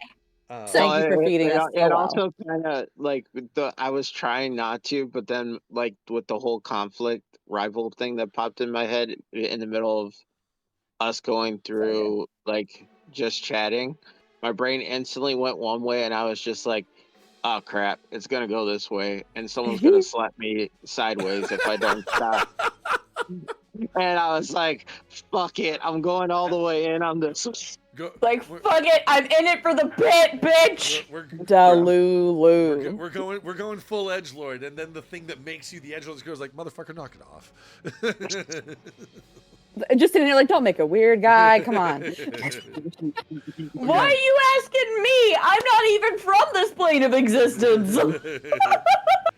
I love he's literally sitting here. It's like, you are barely interesting enough to me. Why do you think I know this shit? Also, someone on TikTok brought up the notion of ants, So like good. like Yeah. an ant farm, like, or basically the relationship between a patron and a warlock. And they were just talking about D&D specifically, but patron Yeah. and warlock being similar to that of an ant farm and its owner. It's Yeah. like, Yeah, I would argue same for cleric too. yeah. Depending on the depending. Cleric, I feel like the more apt description is the owner and their canary. yeah. Yeah. Yeah. That feels more correct. Well, as also because warlock patrons have a tendency to shake the ant farm. They put True. a warlock patron tends to take the hamster, put it in a ball, just nudge the ball right down the stairs. It's okay. So, one of my starting move is expertise, and it's you're an expert at making and mending, and may perform an extra infirmary or hanger scene during downtime Sure. as you Ooh. repair and mend the things around you. So, and now that I read a little bit more about this, so I think during like the plan and prepare thing. So Yeah. I think that this scene where this extra scene in the hangar is where I make the cloaking device for Okay. Electo. All right, cool. Okay. Which means that I still have it's a prototype to pull out later. All right. You're doing Oh, so no. good. No, which means Just in that case. there is the potential that Sprocket just watched Lacus out of nowhere, Just full cackling. on, just cackle, fall overlapping. It's used to that. First time that's happened. All right. But So yes, you're gonna so- you're gonna build that the cloaking device. yeah. Then you can pull out Is one a of my prototype scenes. in case of need. Beautiful. And that's gonna be And- the start or advance a long-term project. No, Oh. this will be you can add to your Astir. Oh, okay. You can make an Astir extra. Gotcha. so- Okay. You can add an extra to your Astir, a temporary part or weapon that is useful for one sortie. So to acquire an extra, you might have a downtime scene somewhere nearby or build one yourself in the hangar. So I am building Gotcha. the okay. cloaking device, which only ever lasts for the sortie they were made or bought for. So making the cloaking device for this sortie. Sure. Mm-hmm. I'm assuming I can just Yeah, make yeah. things on other people's Astirs. Sure. Yeah, you're the artificer. You're the. It's you're the kind of your lead- job. You're the head engineer. It's. So this was probably, if I had known in advance, I would have done this scene with Electo and done the Well, With The- some other thing. I was gonna say, Electo, you haven't had a downtime scene yet. Do you I have want to? not. Do you want to do this scene and invite Sprocket in? Sure. I can do it as my extra scene. Okay. Yeah. It also means Either of us can do that. Yeah. No problem. Yeah. Yeah. Either of you can do it as your scene and invite the other in. 100%. So 100%. So Sprocket, you're inviting Electo down to the hangar. it is like I love the idea running that it's around. like was like, okay, I'm gonna go off and do something, and then just on the comm. Electric, can you come right back? Okay. So turn like 360 right and back around. I think there's some mirrors involved here. Mirrors, okay. Makes sense. Yeah, it is a mirror thing. So Sprocket is like attaching mirrors to different parts of your Astir, to basically. Okay, so see, it's gonna reflect the sky down so that when they look up, they see the sky still. Okay. So it's just going to reflect the sky that's above it, so that it just looks pretty. Yeah, because we're gonna be above. We're gonna be above, and also, and then Right. and then they pull out. And this one's not going to explode? No. Okay, very And then important. they pull out these Lord. giant stuffed birds, and also attach them to your Astir, so that it looks like there's birds flying in the sky. In my head, what I see this, it's like fuzzy dice. It's just like around the neck of the Astir. Just fuzzy dice style, like strapped like a scarf around the neck. Opal the Astir. Birds. They're fuzzy birds. Can they be ducks? Yes. Fuzzy ducks? Ducky They're fuzz? Fuzzy ducks. Fuzzy Fuzzy ducks. ducks. Feathery. Sorry, feathery ducks. Ducky fuzz. Ducky Exactly. fuzz. Does he... Does he fuzz? Yes, he does. It's so great. We're doing good, guys. um, We are stable adults. yeah, absolutely. That's why we're, playing magical mechs fighting oppressive fascist regimes on the internet for an audience. Do. All right. Those are That did beautiful my ducks. stuff. I'm Very still beautiful confused duck. about what tokens do, but You can spend a token. So while you're doing this, you can spend a token because this is an infirmary or a hangar scene. You can clear apparel or swap a part as above. You can help someone you have gravity with, advancing it. You can start. you can advance your gravity clock. Oh my gosh. Do you guys have a gravity clock together? Yes, Oh, we yeah. do. Okay. It's Fascinator and Fascinatee is how Electo I have is- it listed. Quite honestly, Electo is very fascinated and then sees the ducks and goes, it makes sense, and yet it does not. Okay, so yeah, go ahead and advance your gravity. If you want to spend that token, go ahead and advance the gravity clock. The last time that you were out on the field instead of just in the hangar.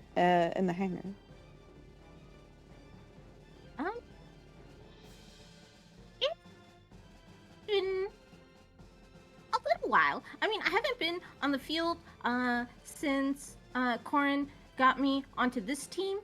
But I've done some rescues on the field before. You know, like if an Astir gets overheated, I have to run in with like a cooling gel pack and but it's Right. really important that I don't get into combat. I'm very bad at that. We have to protect your amazing brain. We can't have it be stuck on. I got all the brain, but not any of the. I have the dexterity. I mean, I can put things together, but you know, like the athletic skills. Right. 100%. This will be very fun then. We'll get this done. You always kind of speak in on meetings and such, but I can't remember the last time that you've actually been on the field with one of us. This will be interesting. Yeah. And battle. It's a reconnaissance mission. Right, very sneaky. Pulls down the goggles. It's little air goggles, Yeah. little pilot goggles. They're perfect. As an aside, Sprocket is perfect, and everyone needs to hear that out loud. Just a fact. I think Cohran and Electo haven't had scenes yet. Nope. Although Electo's been in 2 scenes. Right. I don't think Electo would particularly do anything besides help with the Astir and then just set up her rituals for the sortie. I don't think she would have. I can't think of a thing that she would particularly need to accomplish in this downside beyond that. So I'm okay with that. Is there anything that Cohran wants to get done before sending us off on our wild adventure with ducks and mirrors and sonar devices?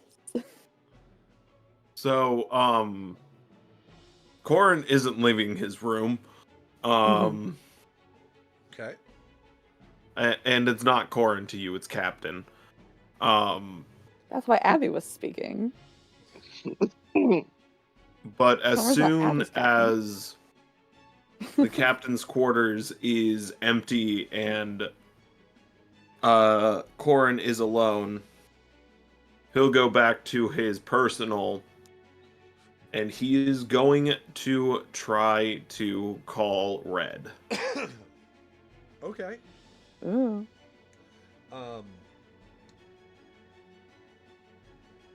Because I have a move for this called Information Network. Okay. Hell yeah. So you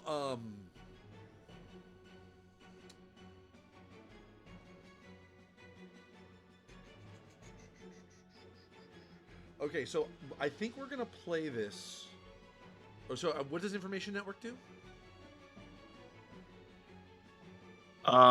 When you contact your superiors or an appropriate source for relevant intel, you may dispel uncertainties with plus talk. Take +1 token during downtime to spend on any info gathering efforts or projects. Okay. All right, and let me just look up what the Dispel Uncertainties move does. When you offer an answer to a difficult question, rack your brains for what you know about a topic, or explain to everyone what mysterious thing you've encountered is, you are dispelling uncertainties. Okay. So I think we're gonna. So the particular downtime scene we're gonna play this like is we're gonna play it kind of like. Or talks about with another character. Where they spend some time with gravity with advancing it. I think we're gonna play this like a hallways or listening post downtime scene. The leading player overhears something. They may start or advance a long-term project to learn more or take advantage during the next sortie, acting on what they learned. They frame a short scene around this, either alone or with invited characters. So you can, during the scene, you can spend a token to overhear something, discuss how this info will factor into the sortie. You get to add a d6 to your plan and prepare. Have a heated conversation with someone you have gravity with, advancing it, or barge in on whoever was overheard, causing trouble for someone involved. So this is going to be...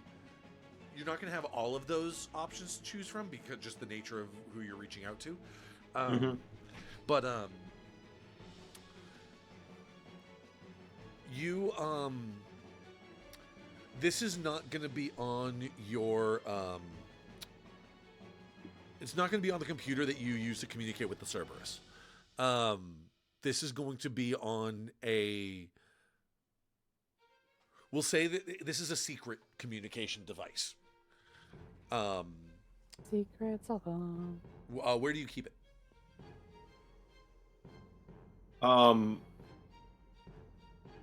So Cohran has like a shelf that has several different books. Yeah. And very prominently, there is the Holy Book of Lunas. And near the end of it, there's another one that's a lot more beaten up. And when Cohran takes that book and opens it, it's been hollowed out to hold the communication device, because no one would expect Cohran to desecrate a holy book like this. Sure. Right. This communicator, does it have a video screen to it, or is it just audio?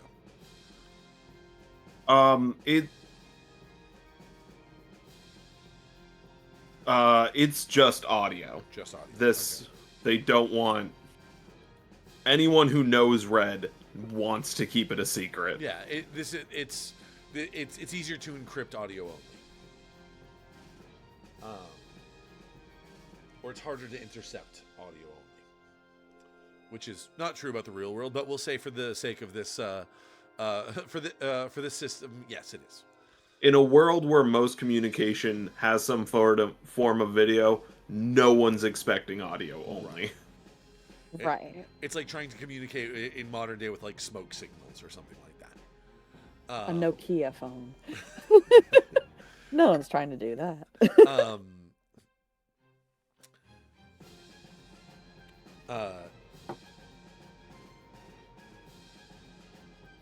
There's a when you open it, it automatically sends basically a call to Red, and there's a distorted voice on the other end says, "Yes, Captain." Hello. I'm not going to say who I am, and you shouldn't expect that. But what I am going to say is that I need information on Nephi and whatever the shepherds are building there.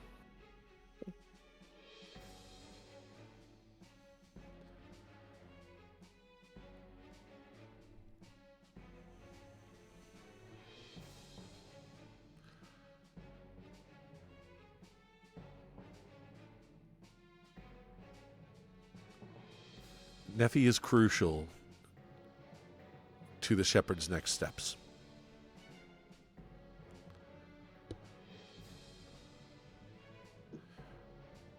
Their ultimate aim is expansion.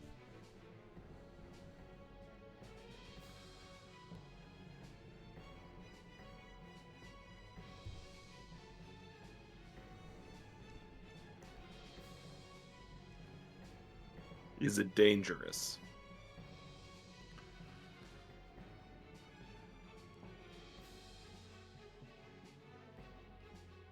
Depends on who you're talking about.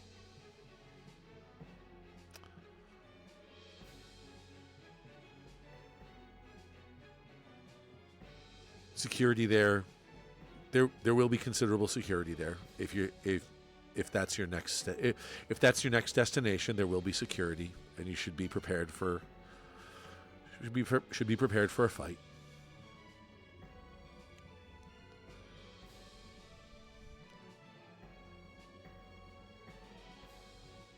But the true danger of Narfi is the true danger of the project at Narfi is for more than just you. It is for all of us.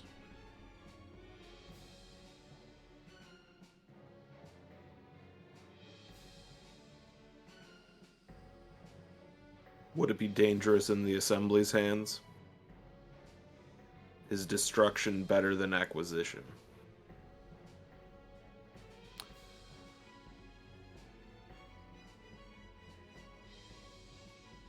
Acquisition would be better, but I'm not sure the Cerberus would know what to do with it.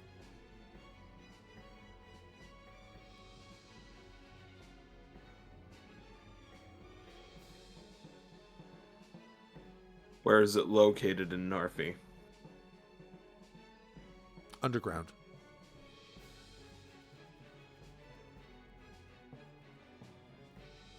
Understood. Hey. Blow some houses down. Watch out for the huntsman, Red. And the line goes dead.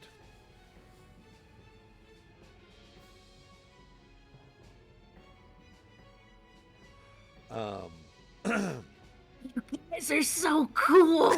No, they're so cool. Wait, what? That was so cool to witness. So I will say,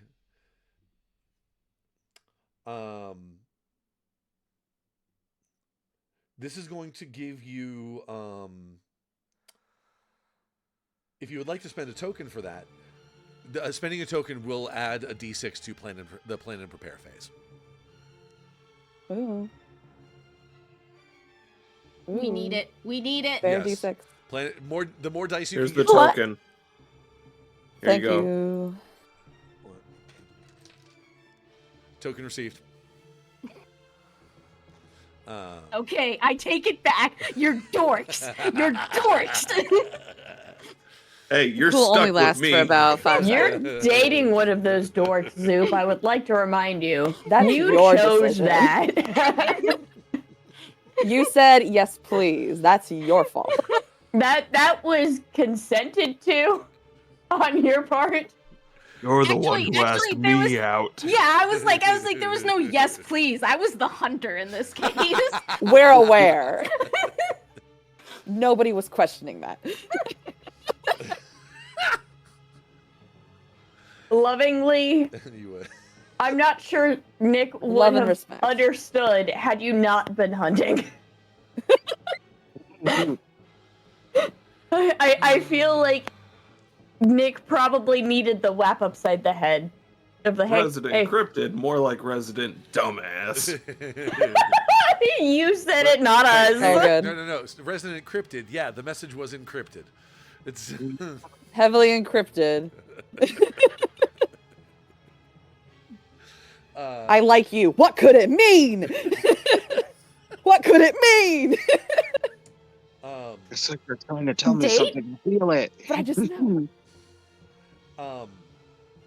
Escape. Funny, it's spelled just like the word escape. So Like, so the only one that has not had a dedicated downtime scene yet is Electo.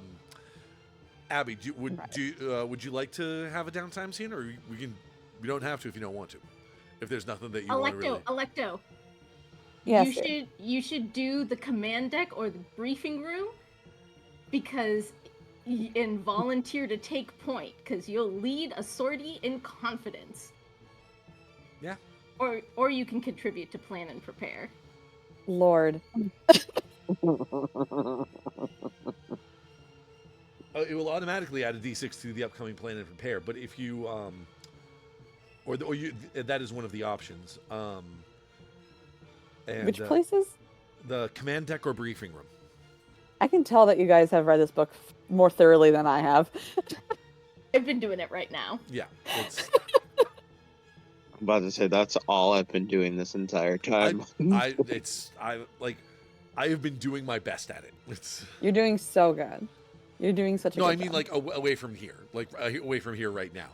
like full on homework style. I've also been job hunting and streaming and everything like that. So it's Right. The adulting things. yeah. Right. Let's go briefing room. Okay. The leading player helps plan for the upcoming sortie. Adding a d6 to the upcoming plan and prepare, they frame a short scene around this, either alone or with invited characters. Would you like to invite some characters in, or?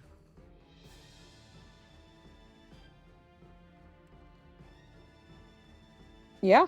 Just I don't know who particular. The captain? That's an idea.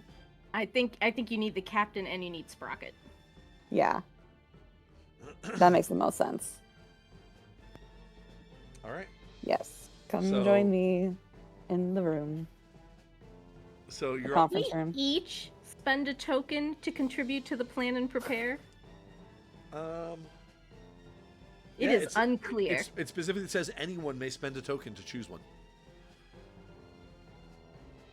I think I still have a token. I will spend it to add to the plan and Use it prepare. all now. Okay. So that's a total of 3 dice already? plan and prepare? Yeah, that puts us at 3. I'm trying to remember this because, like, we'll forget. And the I gotta max write is it down. 4. We will forget.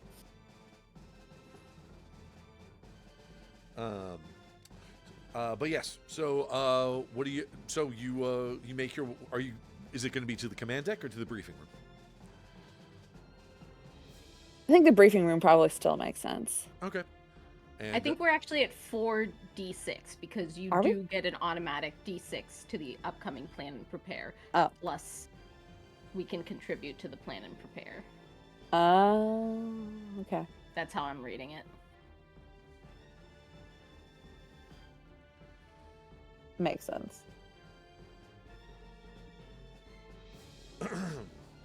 So, group, you're bringing what are you bringing to the command deck or briefing to the briefing room? I imagine that Electo probably has the hologram up that Cohran had earlier of the city and is looking at the factory itself, trying to piece together, okay, what does it look like this was building? What different sections of it are there? What looks most likely as a way to get into the basement? Okay. And she's sitting there just trying to pick apart So while you're this 3D image. so you're looking at, you have a 3D image of sort of the plan of the city. Like I said, there is a wall. There's a retaining wall for defense purposes, because Astirs are things. Astirs are things. And also, shepherds like to keep people in just as much as they like to keep people out. A fence keeps the dogs in and keeps other dogs out. Exactly. Beware of dogs. The That's what factory Chihuahua. seems to be towards the back, towards sort of the it's farthest away from the main gates of the city. And in the behind it, there is seems to be a large field. It is most notably this city is located in an area that is fairly green and lush, like we're talking like grasslands, open fields kind of thing. Yeah. A few minorly rolling hills, but nothing. No, we're not talking mountains or anything like that. No. But the space behind the factory before it gets to the retaining wall is completely barren. It's completely dirt ground. And seems to be not even grass, like just not like even grass. full on just stripped. Yep, just stripped. Almost as if like it looks like it may have been used as like, put it this way, if there were a military facility here, this is where It's they like would, testing grounds. well, if this was a military facility, this is where like the foot troops would have been running drills. And like the grass has been like pounded down over repeated running or what have you. Okay.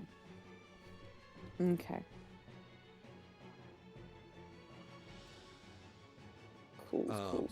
So, and if while you're looking at that, you would have asked Sprocket and the captain to join you there. So the two of you can enter whenever you're ready.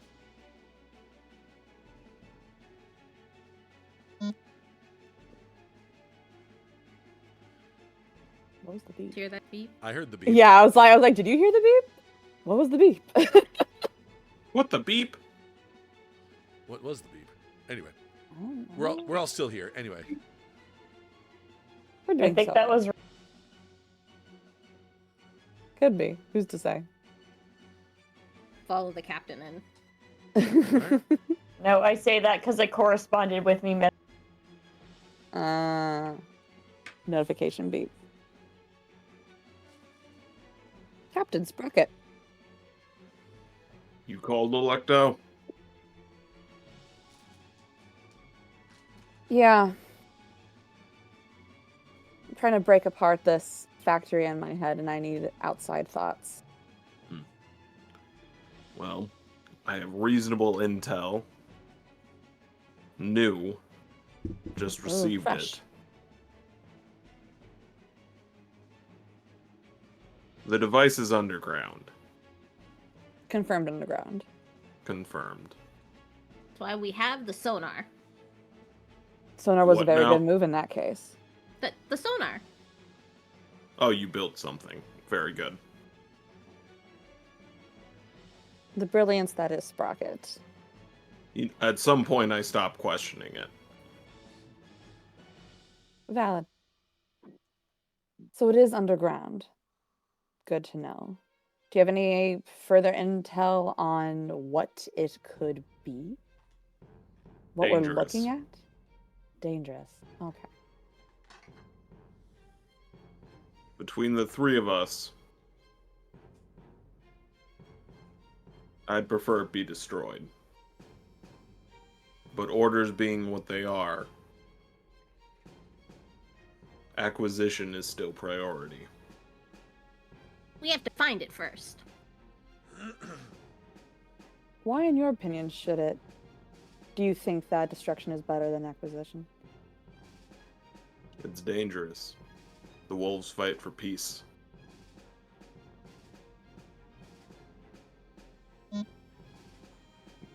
And if it's dangerous in the shepherd's hands, it's dangerous in the assembly's hands. I may trust us more, but that doesn't mean I want someone to have unlimited power. We can't create a new tyrant while toppling the old. Why, you're the captain.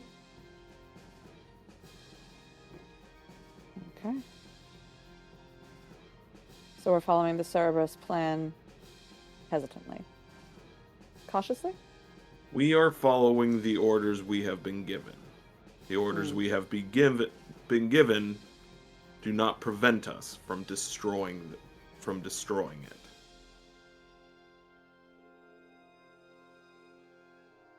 Once we better get a better grasp of actually what it is.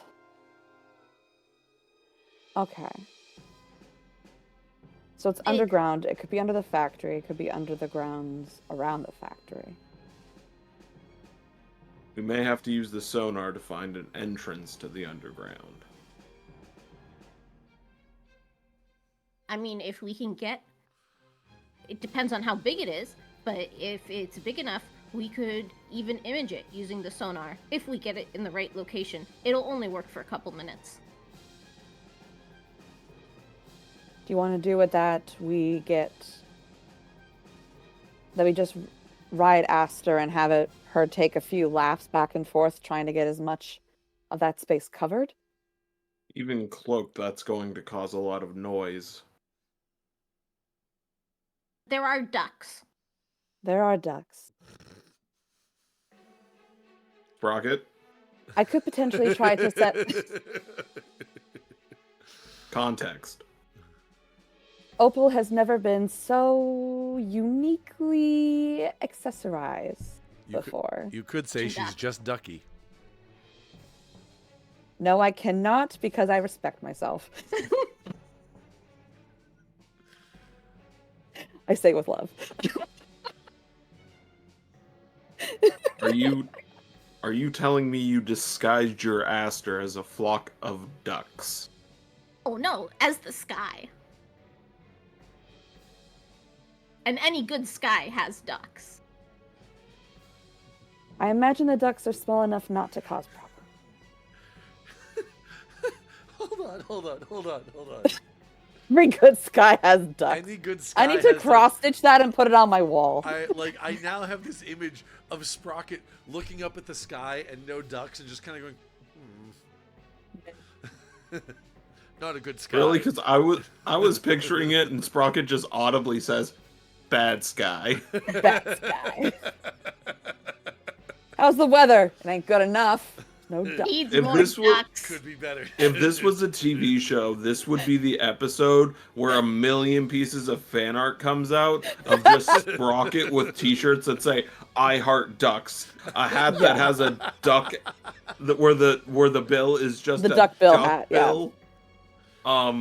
Sprocket surrounded by ducks with a thing of bread. Don't feed ducks bread, by the way. Yeah. Don't feed ducks bread.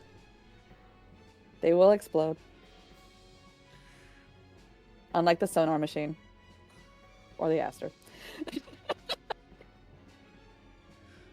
Knock on wood.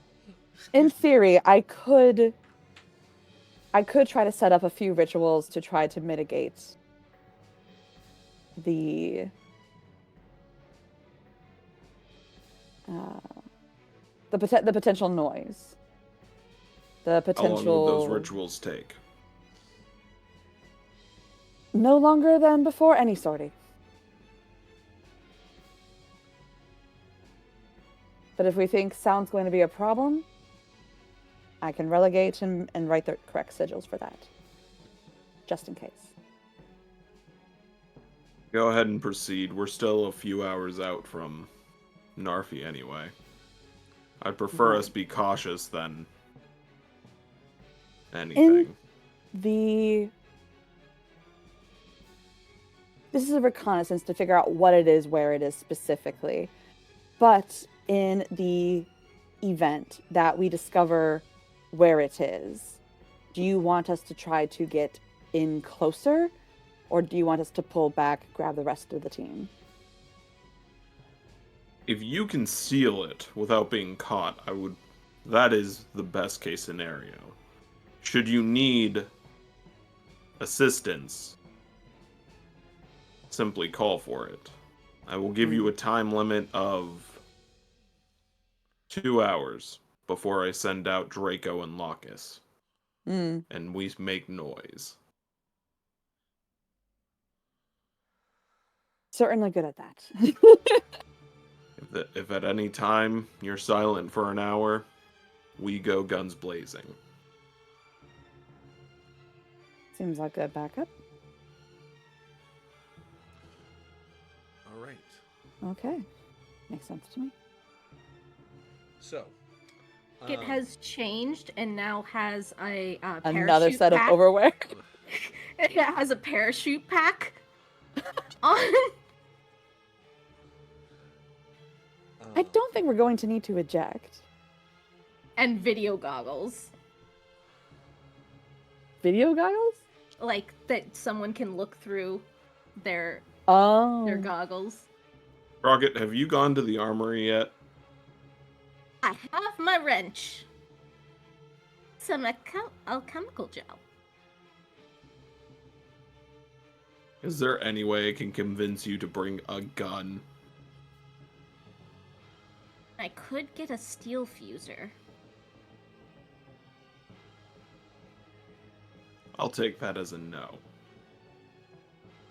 I think a steel fuser is a gun. I will keep my eye. I think a on steel Sprocket. fuser is basically a magical equivalent of like an arc welder. Oh. Cool. I'll get one of those. Fair enough. If I'll take I what I can get. to the them. All right. Yes, this Both is of a you great be plan. careful. Give Sprocket super fire. No problem could possibly occur. All right. Listen, So- Cohran has an immense amount of trust in Sprocket.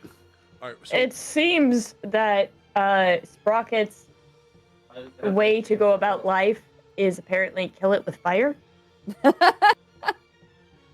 Build it with fire, kill it with fire, whichever needs to be done. all right. So I believe that so Ducks. with that briefing room scene, did anyone want to spend a token to gain any of these advantages? We are currently I did. sitting at 2, so that actually puts us at our 3rd plan and prepare die. And then I spent a You're token. gonna spend a token to put us up to the 4 max. Yeah. Oh, the 4 is max. Yeah, Mhm. I think it caps at 4. I believe you're correct. I believe that they're Yeah, just I like think- you can't spend so many tokens that you just auto win. Yeah. Yeah, I think it says that it's only max is 4, if I read that correctly. That's why I asked earlier. You mean that's why you asked her earlier? Hey. Da da da da da da. It's funny. All right. Bad puns and anxiety. That's my personality. You're doing so good. All right. So yeah, that puts us at the that puts us at the 4, the cap of 4 plan and prepare dice. Nick, did you want to spend a token to get another thing here? You said we could only have 4. Right, but there are other benefits. Other benefits. Other benefits Oh. to the briefing room. You can either report on aid they've been given to a faction, untapping it. We don't have any tapped factions right now, so we don't have to worry about that. Report on intel you've gathered. The director will reveal something useful about the sortie. Ooh.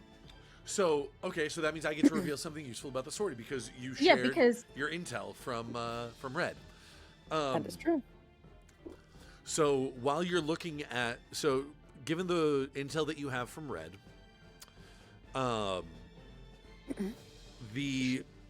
you're looking at the layout of the factory, that dead patch behind the factory,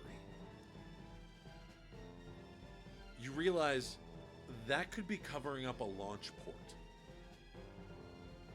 I was thinking. That's what I was thinking. Now, what they're trying to launch, you don't know. Couldn't tell you. But that is probably going, like, you're seeing here, like, that, yeah, that's a disguised launch port. That is going to be our We've all seen Neon Genesis Evangelion. That is going to be the most direct, that is going to be the most direct way to get into whatever it is they're trying to, whatever it is they're building. It will probably also be heavily guarded. Probably will be kind of you won't be able to get any details on what they're building, but until it's too late and you'll have to either destroy it or steal it. Will, yeah, you were talking about this, and I was just like, oh, this is going to be some fancy gun that an infantry troop can use to damage an Astir or something like this, and you just said like, oh yeah, it's a launch port. So this went from like a 2 to a 10 real quick for me. When you realized, oh, this is actually where some shit can hit fans. Yes. When you suddenly told me, oh, they have nukes, I was like, oh. Potential nukes. Oh. Do they have nukes? Do they have a new experimental Astir? Do they have... That could be any number of things in there. It's giving me ICBM. It could just be a jar of dirt for all we know. I'm gonna jar of dirt. I got a jar of dirt. I love that Will and I both said that at the same time. We go down there, it's a big pile of dirt with guards around it going, this is the world's largest pile of dirt. We're so you proud of our shall mole. not have any. We made a mountain out of a molehill and nobody can stop us. Just a I feel bunch like the of hero of boys at the Kansas is going to beach. come around the corner. Wow, I'm pretty proud of myself. Sometimes I think I'm funny. Zoop, do you have something to share with the class? We don't have any. You said made me laugh so hard. That's why I'm proud of myself. Oh, I'm usually the laughy. I'm not usually the one that makes people laugh instead. This is great. Ayo. All right. for 30 days. So, No laugher. if I recall correctly, Laffy taffy. the time is currently getting close to at least someone's cutoff time, or do we have a little bit more time to go, or Half an hour. half an hour? Okay. I thought someone had an earlier cutoff time with for this game. Okay. Anyway, so we got a half an hour, in which case, we've all had a downtime scene. So now we move on to plan and prepare.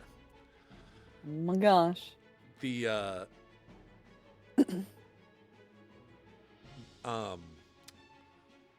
Beetlebug has landed far enough away to not be detected by any of Narfi's radar or whatever.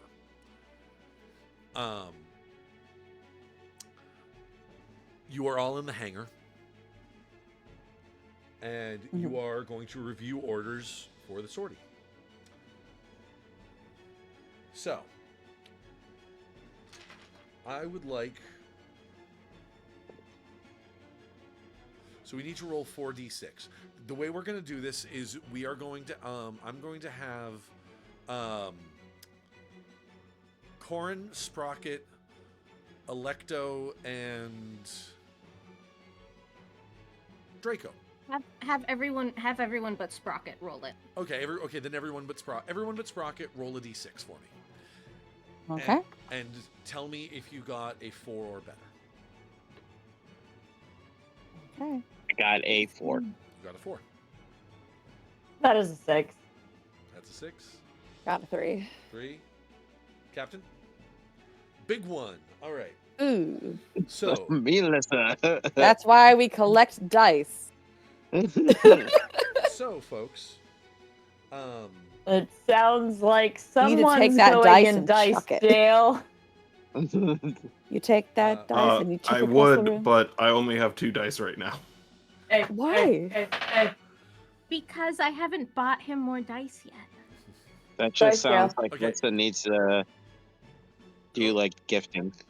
I was or either that, or you need to get in touch with Run DMG and get the dice cuck chair. I'll The tell what? You, I'll tell you when you're older. What? Shut up! That got me so mad so fast. Oh my gosh, I'm not used to having this strong of emotion in one sitting down. Oh my Moments like this that I wish you lived closer because I want to just like, yeah. Oh my gosh. We can do that for you. Don't worry. I got so mad so fast. Oh my Oh gosh. God, I'm scared because when I move in with Lissa now, if I make a joke like that, she's Oh. within range to hit I me. can actually go and punch him. That was good shit. That was good Wait, shit. Okay, so Is Abby the only one not in their 30s now? Can you back off for 2 seconds? Or 2 more years until I'm 30? actually no. You know what? I am not in my 30s. And you do so good at it. Except the opposite direction from Abby. Anyway, Those young whippersnappers. get off my lawn. I'm clipping this. Oh my God. Anyway,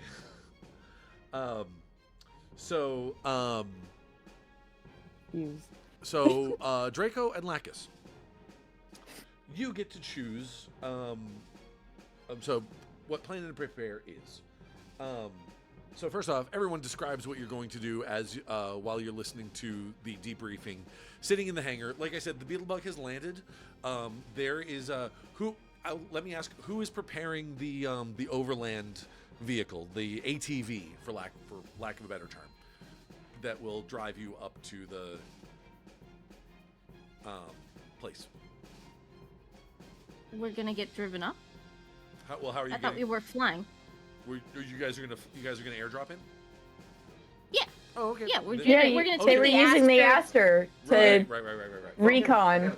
So, I'm about to say, unless we're doing like a ground and air assault thing, which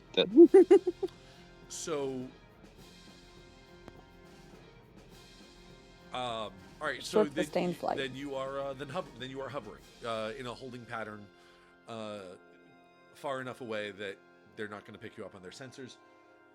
What are you guys doing to prepare for the flight in the moment? Like as you're just about, like you are 10 minutes out from taking a flight. Right. Choose.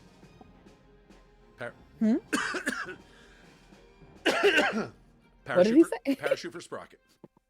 Yep.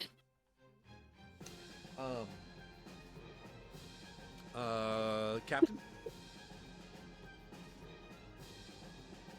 So good. I think the captain is the person who's giving the debrief. Sure.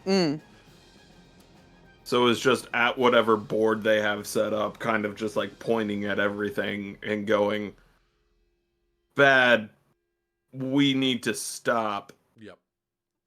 Electo, what are you doing? This thing is shit.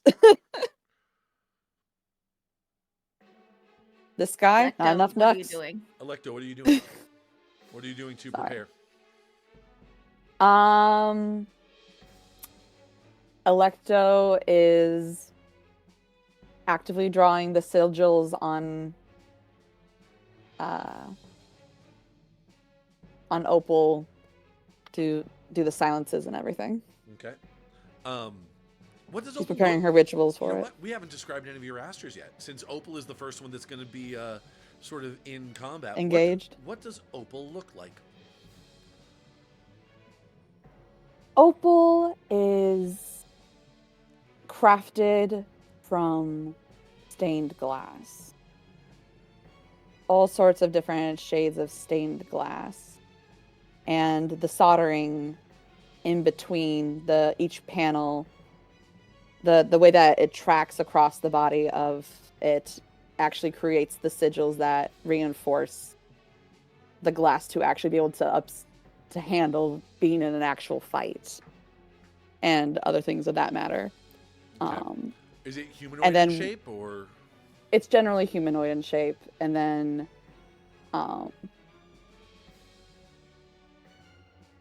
like the chest panel will open up so that you can like get inside and everything. Okay. What does the cockpit look like? Is it like sort of a traditional like sort of a like pilot flight panel like with controls and stuff like that, or is it more of a? Is it more based on your own movements, or is it strictly magical in nature? It's more, yeah, it's a mix of physical movements and magic nature. Imagine inside the cockpit area, most of it is kind of open space, and then Electo would, with chalk or something of that, like that not permanent nature, would. Everything all right? The Alexa turned on and is telling me about chalk. Oh, because you said elect. It really scared me, and I think it thinks that I wanted to talk to it, and that scared the life out of me because my roommate's not home yet, and I did not like a voice in the basement with me. That is too deep in the house for someone to be with me when I do not think there is somebody in the house. The walls. It's in the My fucking heart. walls. My heart is racing so fast. That was actually Abby really, just really went from Gundam to fucking Five Nights at Freddy's. Yeah, I was like, where the oh, where's my phone? I need to call the police. Okay. No, but what I see is that she would stand in the middle with like chalk-based sigils and everything, and infuse her magic into that, and through that the pre-planned things, and through that moves. So do you the Astir. So you basically control it with somatic components. Very much somatic components, and usually her little moat familiar will kind of like be like right around like in front of the chest area kind of thing, just kind of like to be an extra power source to make sure that Cool. It follows through. And then through the glass, of course, you can see the world Very outside. All right. And it has ducks. And has ducks around its neck currently. Yeah. The mighty duck. And I believe I have Sprocket. the big old glass glaive that's on the back of the Astir currently. Sprocket, are you gonna ride in the cockpit with Electo, or are you gonna belt yourself to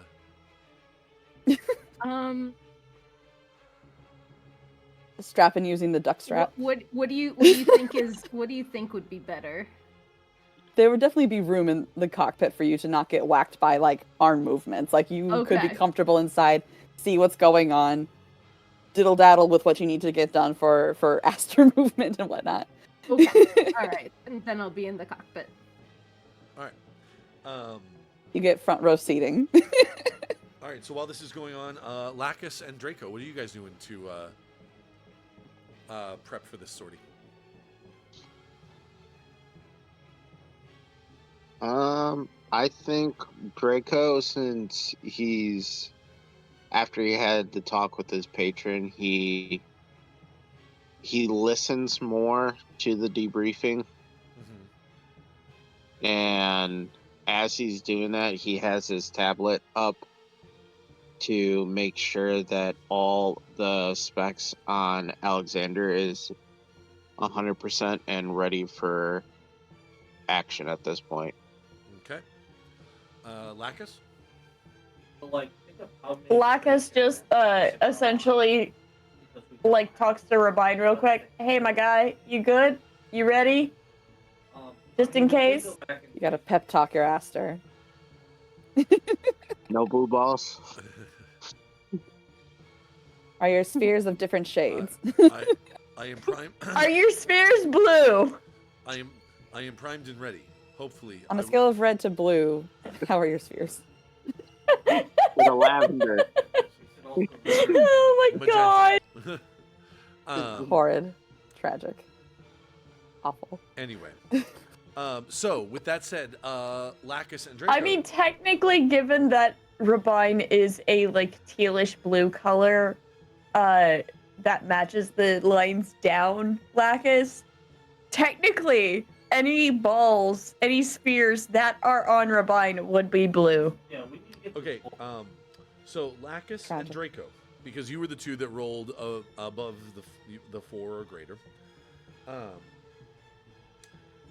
You get to choose. You have a whole list of stuff to choose from on page 38 in the book. I will read through it. It says when you review orders for the next sortie, go over scouting reports and maps, or otherwise attempt to prepare the crew for what comes next. You're trying to plan and prepare. Roll a d6 plus any extra dice earned during downtime scenes, and compare the results to the strength of the division that your next sortie will target. It is a strength 4 division. For every result that is equal to or above the division's strength, choose one. During the sortie, you will have an opportunity to untap a faction of the cause, reduce a division's strength by 1 during the next conflict turn, interfering with supply routes, undermining operations, etc. Reduce the grip on a faction or pillar by 1, rooting out agents, destroying fortifications, etc.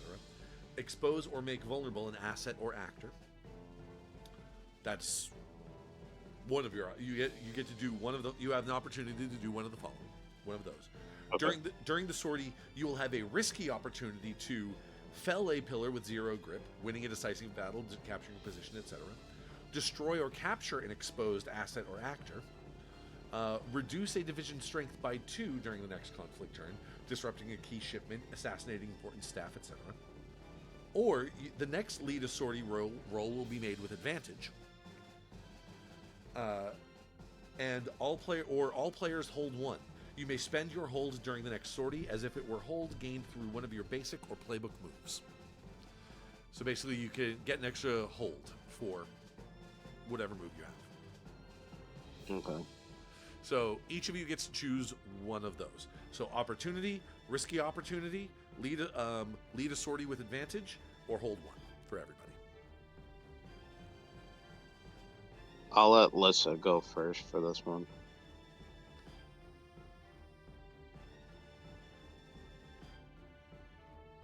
I think lead with advantage is probably gonna do the best in my case. Sure. So the next lead a sortie will be with advantage, which is the lead a sortie that we're about to roll. Doing so good. And then I think I'll do the extra hold. All right, everybody gets 1 hold. Mark that down. Mark that down somewhere on your character sheet, because I doubt we are definitely not going to be able to finish the sortie by the end of this session. What we'll probably do is we'll do the lead a sortie roll, and then get into the sortie itself next session. Does that work for everybody?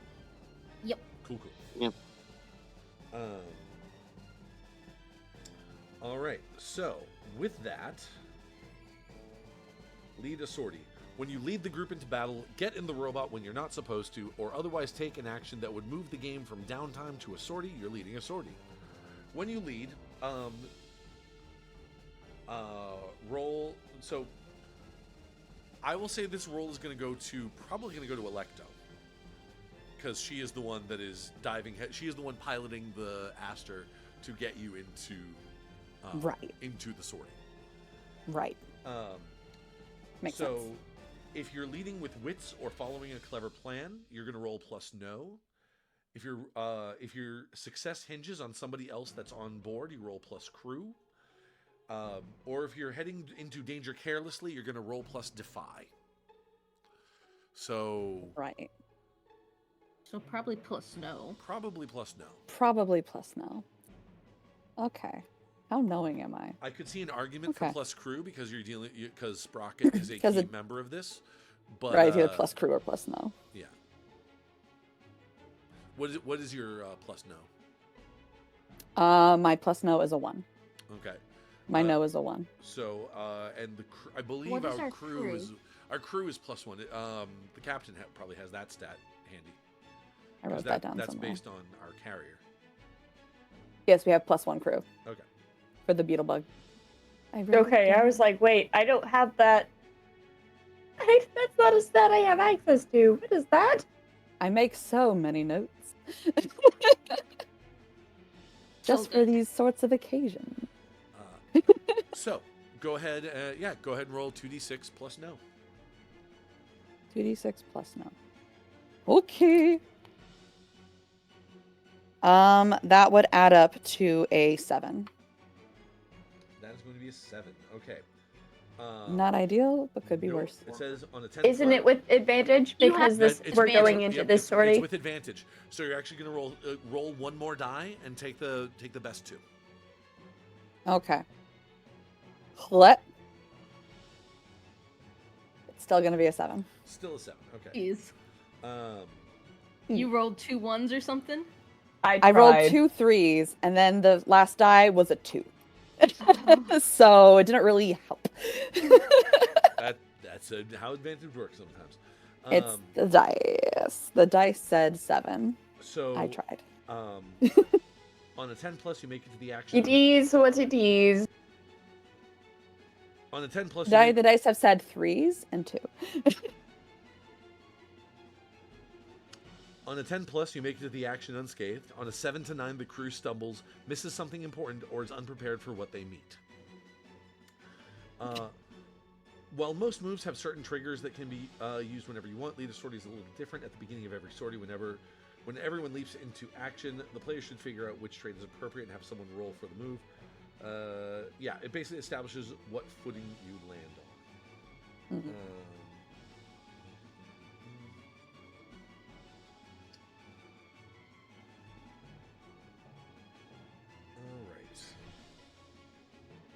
So that means you stumbled, missed something, or are unprepared for what you meet. So, what is your? How are you going about this? How are you moving in here? Is this just a flyover, or? I think the plan that we discussed is basically that they're going to fly over the grounds, try to do laps, and then while doing the laps, having the sonar trying to scan as much of the area as possible to see if we can locate where the thing is. Sure. And then once we have that information, we can move from there. And you said the range on this sonar is only 50 feet, right? No, I said it can go at 50 feet underground. Oh, it can. Which I think so it's like 1,000 feet across. Oh, okay. All right. So it's like a beam. Gotcha. So how low to the ground are you getting?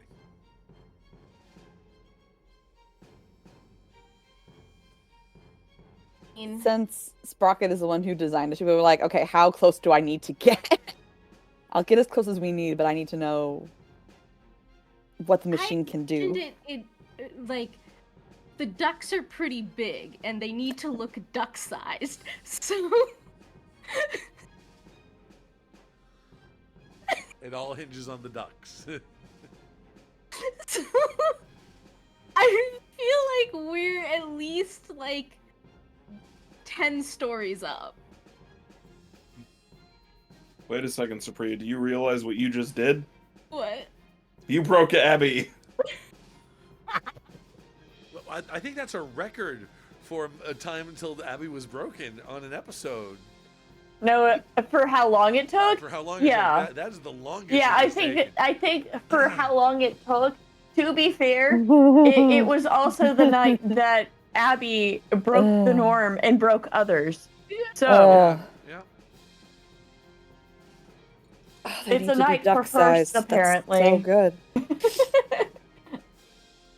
This is why I don't wear makeup on stream, because I usually just laugh cry it right off, and I'm not trying to waste product. All my revs have been killing this entire time. From how much Why look laughter. at this guy? I need to cry, but my foundation was $48. He messaged me. He was like, I am breaking characters so hard. And I'm like, you knew what you were getting into when you joined this playgroup. Well, I know. Giggle, giggle. So. Giggle, giggle, quack. Great. So you're like 10 stories up. So you're 10 stories. We'll say that's about 1,000 feet. So that's gonna get you. And that sounds like the range of the. Yeah, so it's like 1,000 feet, 1,000 feet across, and. Yeah. So if you're staying 10 stories up, that'll get you to the surface. That won't really penetrate the ground. No. So it's 1,000 feet. So you're 1,000 feet up, Yeah. and then it's 1,000 feet diameter, of which we can see down 50 feet. Oh, okay. And then it can go 50 below the ground. Yeah. Okay. All right. I think I get you. I made all these numbers up, so I don't Absolutely. know if they make 100%. sense. 100%. No, I get it. I love how you That's we're just like, super give us valid. numbers, and you're like, Well, 1,000. that's one of my favorite 50. that's one of my favorite parts about RPGs. It's It's so good. when you're like, oh, this makes sense for sonar, and then someone has to say like, great, that it's a good story, Senator. How about you cite a source? My source is I made it the fuck up.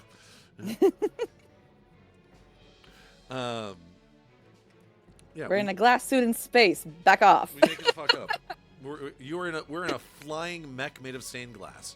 All right. It's so great. Welcome to TTRPGs, where It's so everything's beautiful. made up and the points technically do matter depending on what we're doing. But There are we can points? also entirely say, fuck that rule of cool, bitch. Yep. So If the DM says, you know what? Chill. So okay, so if from where you're scanning now, you can only see 50 feet Okay. below the surface. Mhm. Right. There's definitely the factory there's lots of commotion happening in the factory. Not like emergency commotion or anything like that, but it is it's people going, like, you can like see movement of people sort of going about their business, and people at desks filling out paperwork, people in shops manufacturing parts and stuff like that. But you don't see, that's all above the surface. That's all inside the factory itself. There definitely seems to be some space underneath the factory, underneath the surface, but with only 50 feet, you can't see much further. I mean, that's 5 stories down.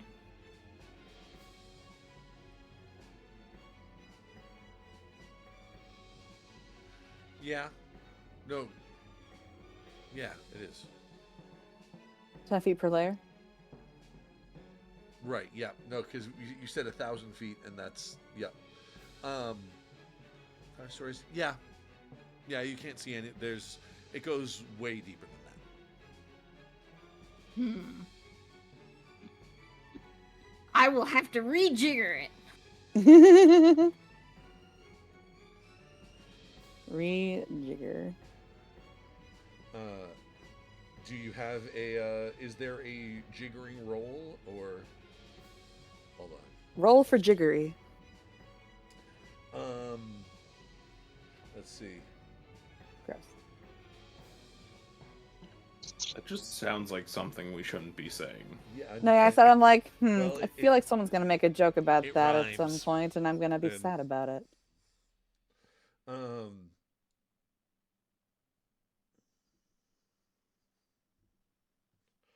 Let me see.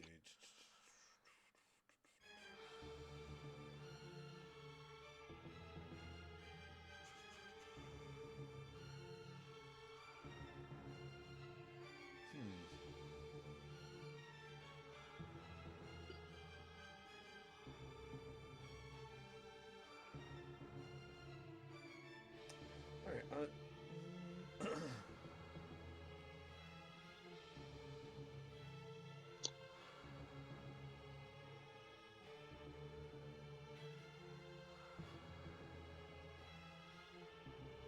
Not we.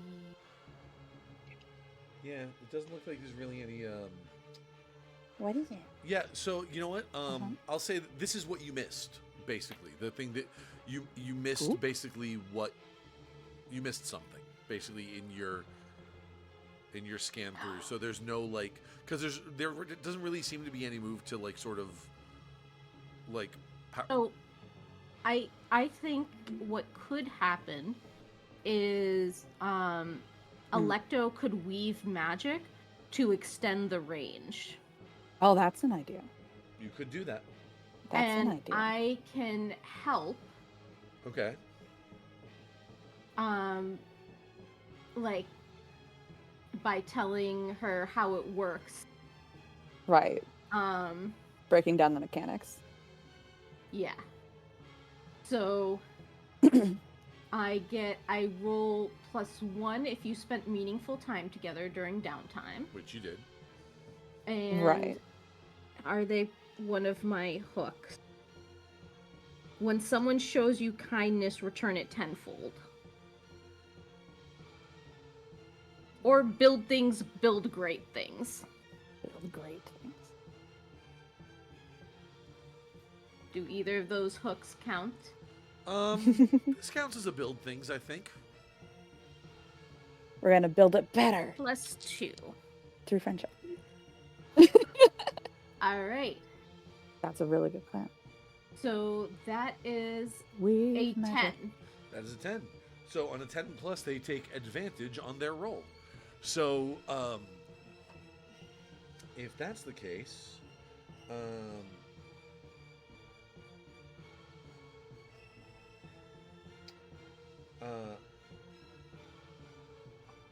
go ahead. Yeah, go ahead and roll. So Electo, go ahead and roll plus channel with advantage. Plus channel with So, advantage. You can roll 3 dice. and take the best 2. Yes. Okay. Thank God for advantage.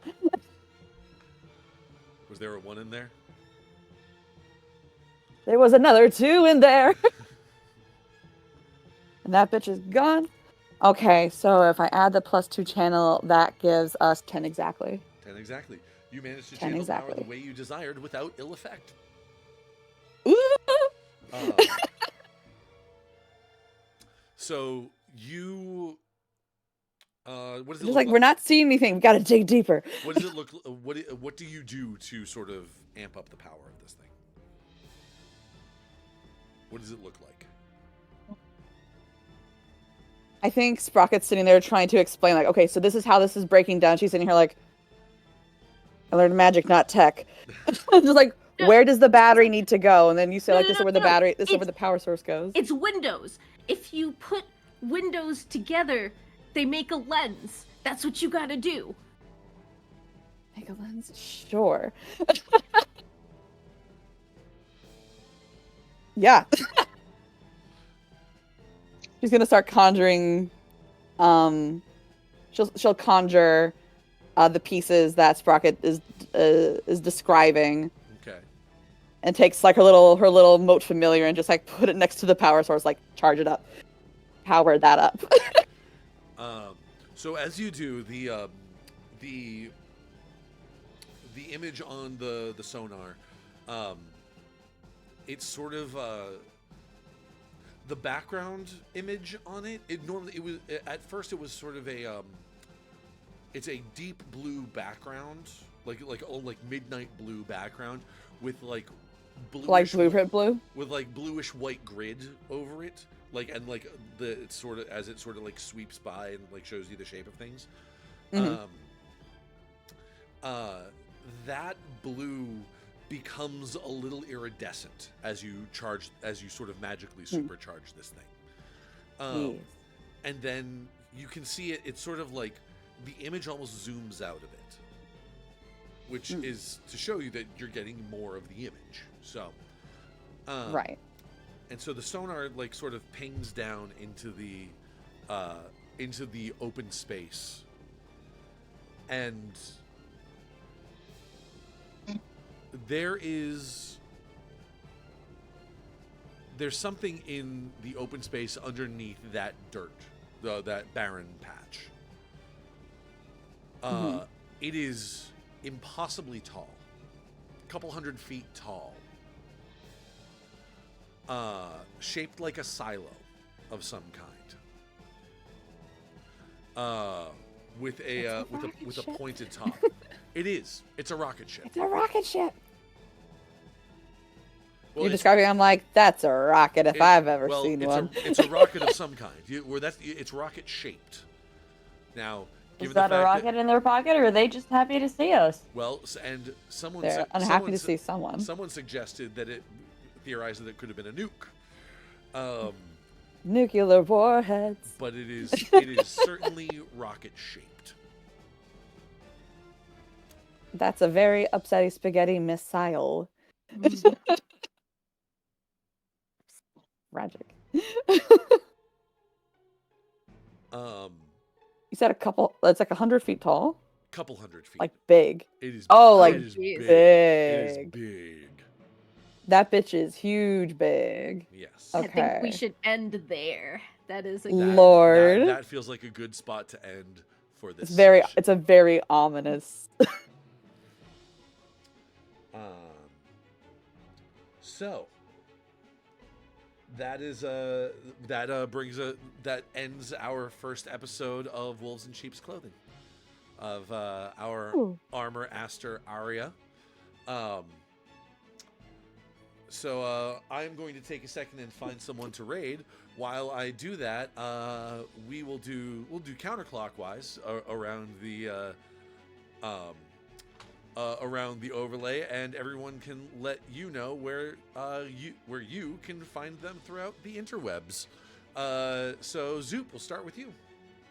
Hey, I'm Zoop or Supriya. You can check out my card at zoopmachine.card.co. That'll tell you what I'm doing. I think right now, the main places that you can find me is you can find me on the Starfield on Thursdays when I force myself to get up super early so I can get out of work super early so that at 5 p.m. Eastern you can see me play a Nova in a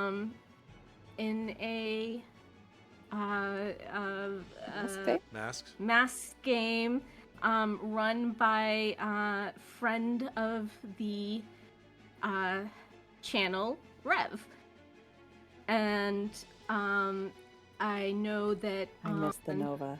That was so fun. oh no, that's you can check out Tabletop Tailspinners Network and Game Master Monday. Those are two places where I show up on various things.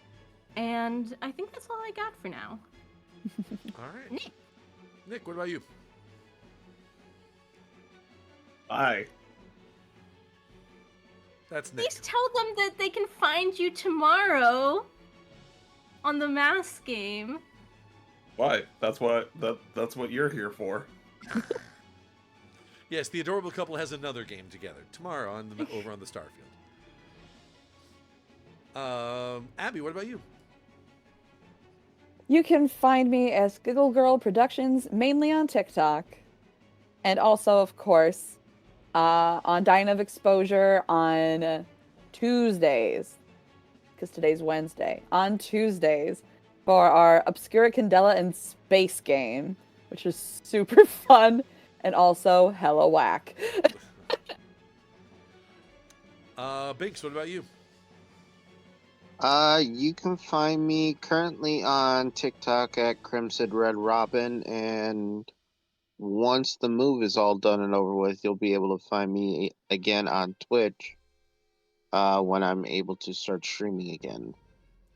If not, you'll be able to find me on the person that's right above me half the time. All right. And speaking of whom, Melissa, what about you? Hi, you can find me on all the places with the buttons as Geek Girl Lissa. And right now we've been playing some Monster Hunter Wilds and getting up there with the Monster Hunter ranks and doing the things. And on Thursdays you can find me over on 3D Slice of Life Anime Boys channel, aka Goon Daddy, another friend of the channel, playing. Well, we just got done with Cyberpunk. Right now we're in between games. So tomorrow we're doing it's a Percy Jackson inspired D&D one shot. So I'm still trying to figure out what I'm doing for that, but that's a thing. Yeah, do the things in the Excite. You can find me on the places. And I'm Radio Free Will. You can find me right here at Radio_Free Will on Twitch. Also, right above my head here, you can find me over at same username over on YouTube. Also, if you like this game and like the way I run games, you can hire me to run a game for you. Right here, the website right above my head, startplaying.games/GM/Radio Free Will. I currently have seats available for my Exalted game, for my Worldwide Wrestling game. I'm also trying to get a Masks, a New Generation game of my own off the ground on Saturdays, or alternating Saturdays, anyway. Yeah, I'm open to suggestions. I will run just about anything except Dungeons and Dragons because it's just not a game that I can run, quite frankly. I've tried and it's beyond my capacity. That's not a holier than thou thing. Just can't do it. Anyway, speaking of Dungeons & Dragons and friends of the channel, we are going to go raid Dyson Autism, who's currently running Dungeons & Dragons and is a friend of the channel. So if you're not following him already, go fix that. Say hi in chat. Tell him we sent you. Refresh your browser. Do all the things that help the algorithm, because homies help homies. And support the homies. Exactly. Yes. And until next week. Oh, and also you can also find me here tomorrow night, where I'm going to be running Killing in the Name, my Exalted campaign. You can also find me on Dying of Exposure on Tuesday nights, same game that Abby's in, and alternating Fridays. Allegedly, it's been like 6 weeks since we've played, but like hopefully I'm still on the ADH Adventures Exalted game. I don't know. There's been a lot going up in the air there, but you can check me out over there as well. Anyway, yeah, stick around. Say hi to Dyson Autism. Nate's a great dude. So are pretty much everybody else in the thing. Yeah.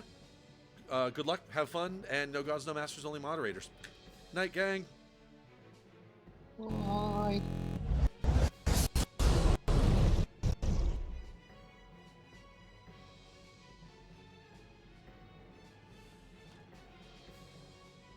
Parade. I forgot I was new.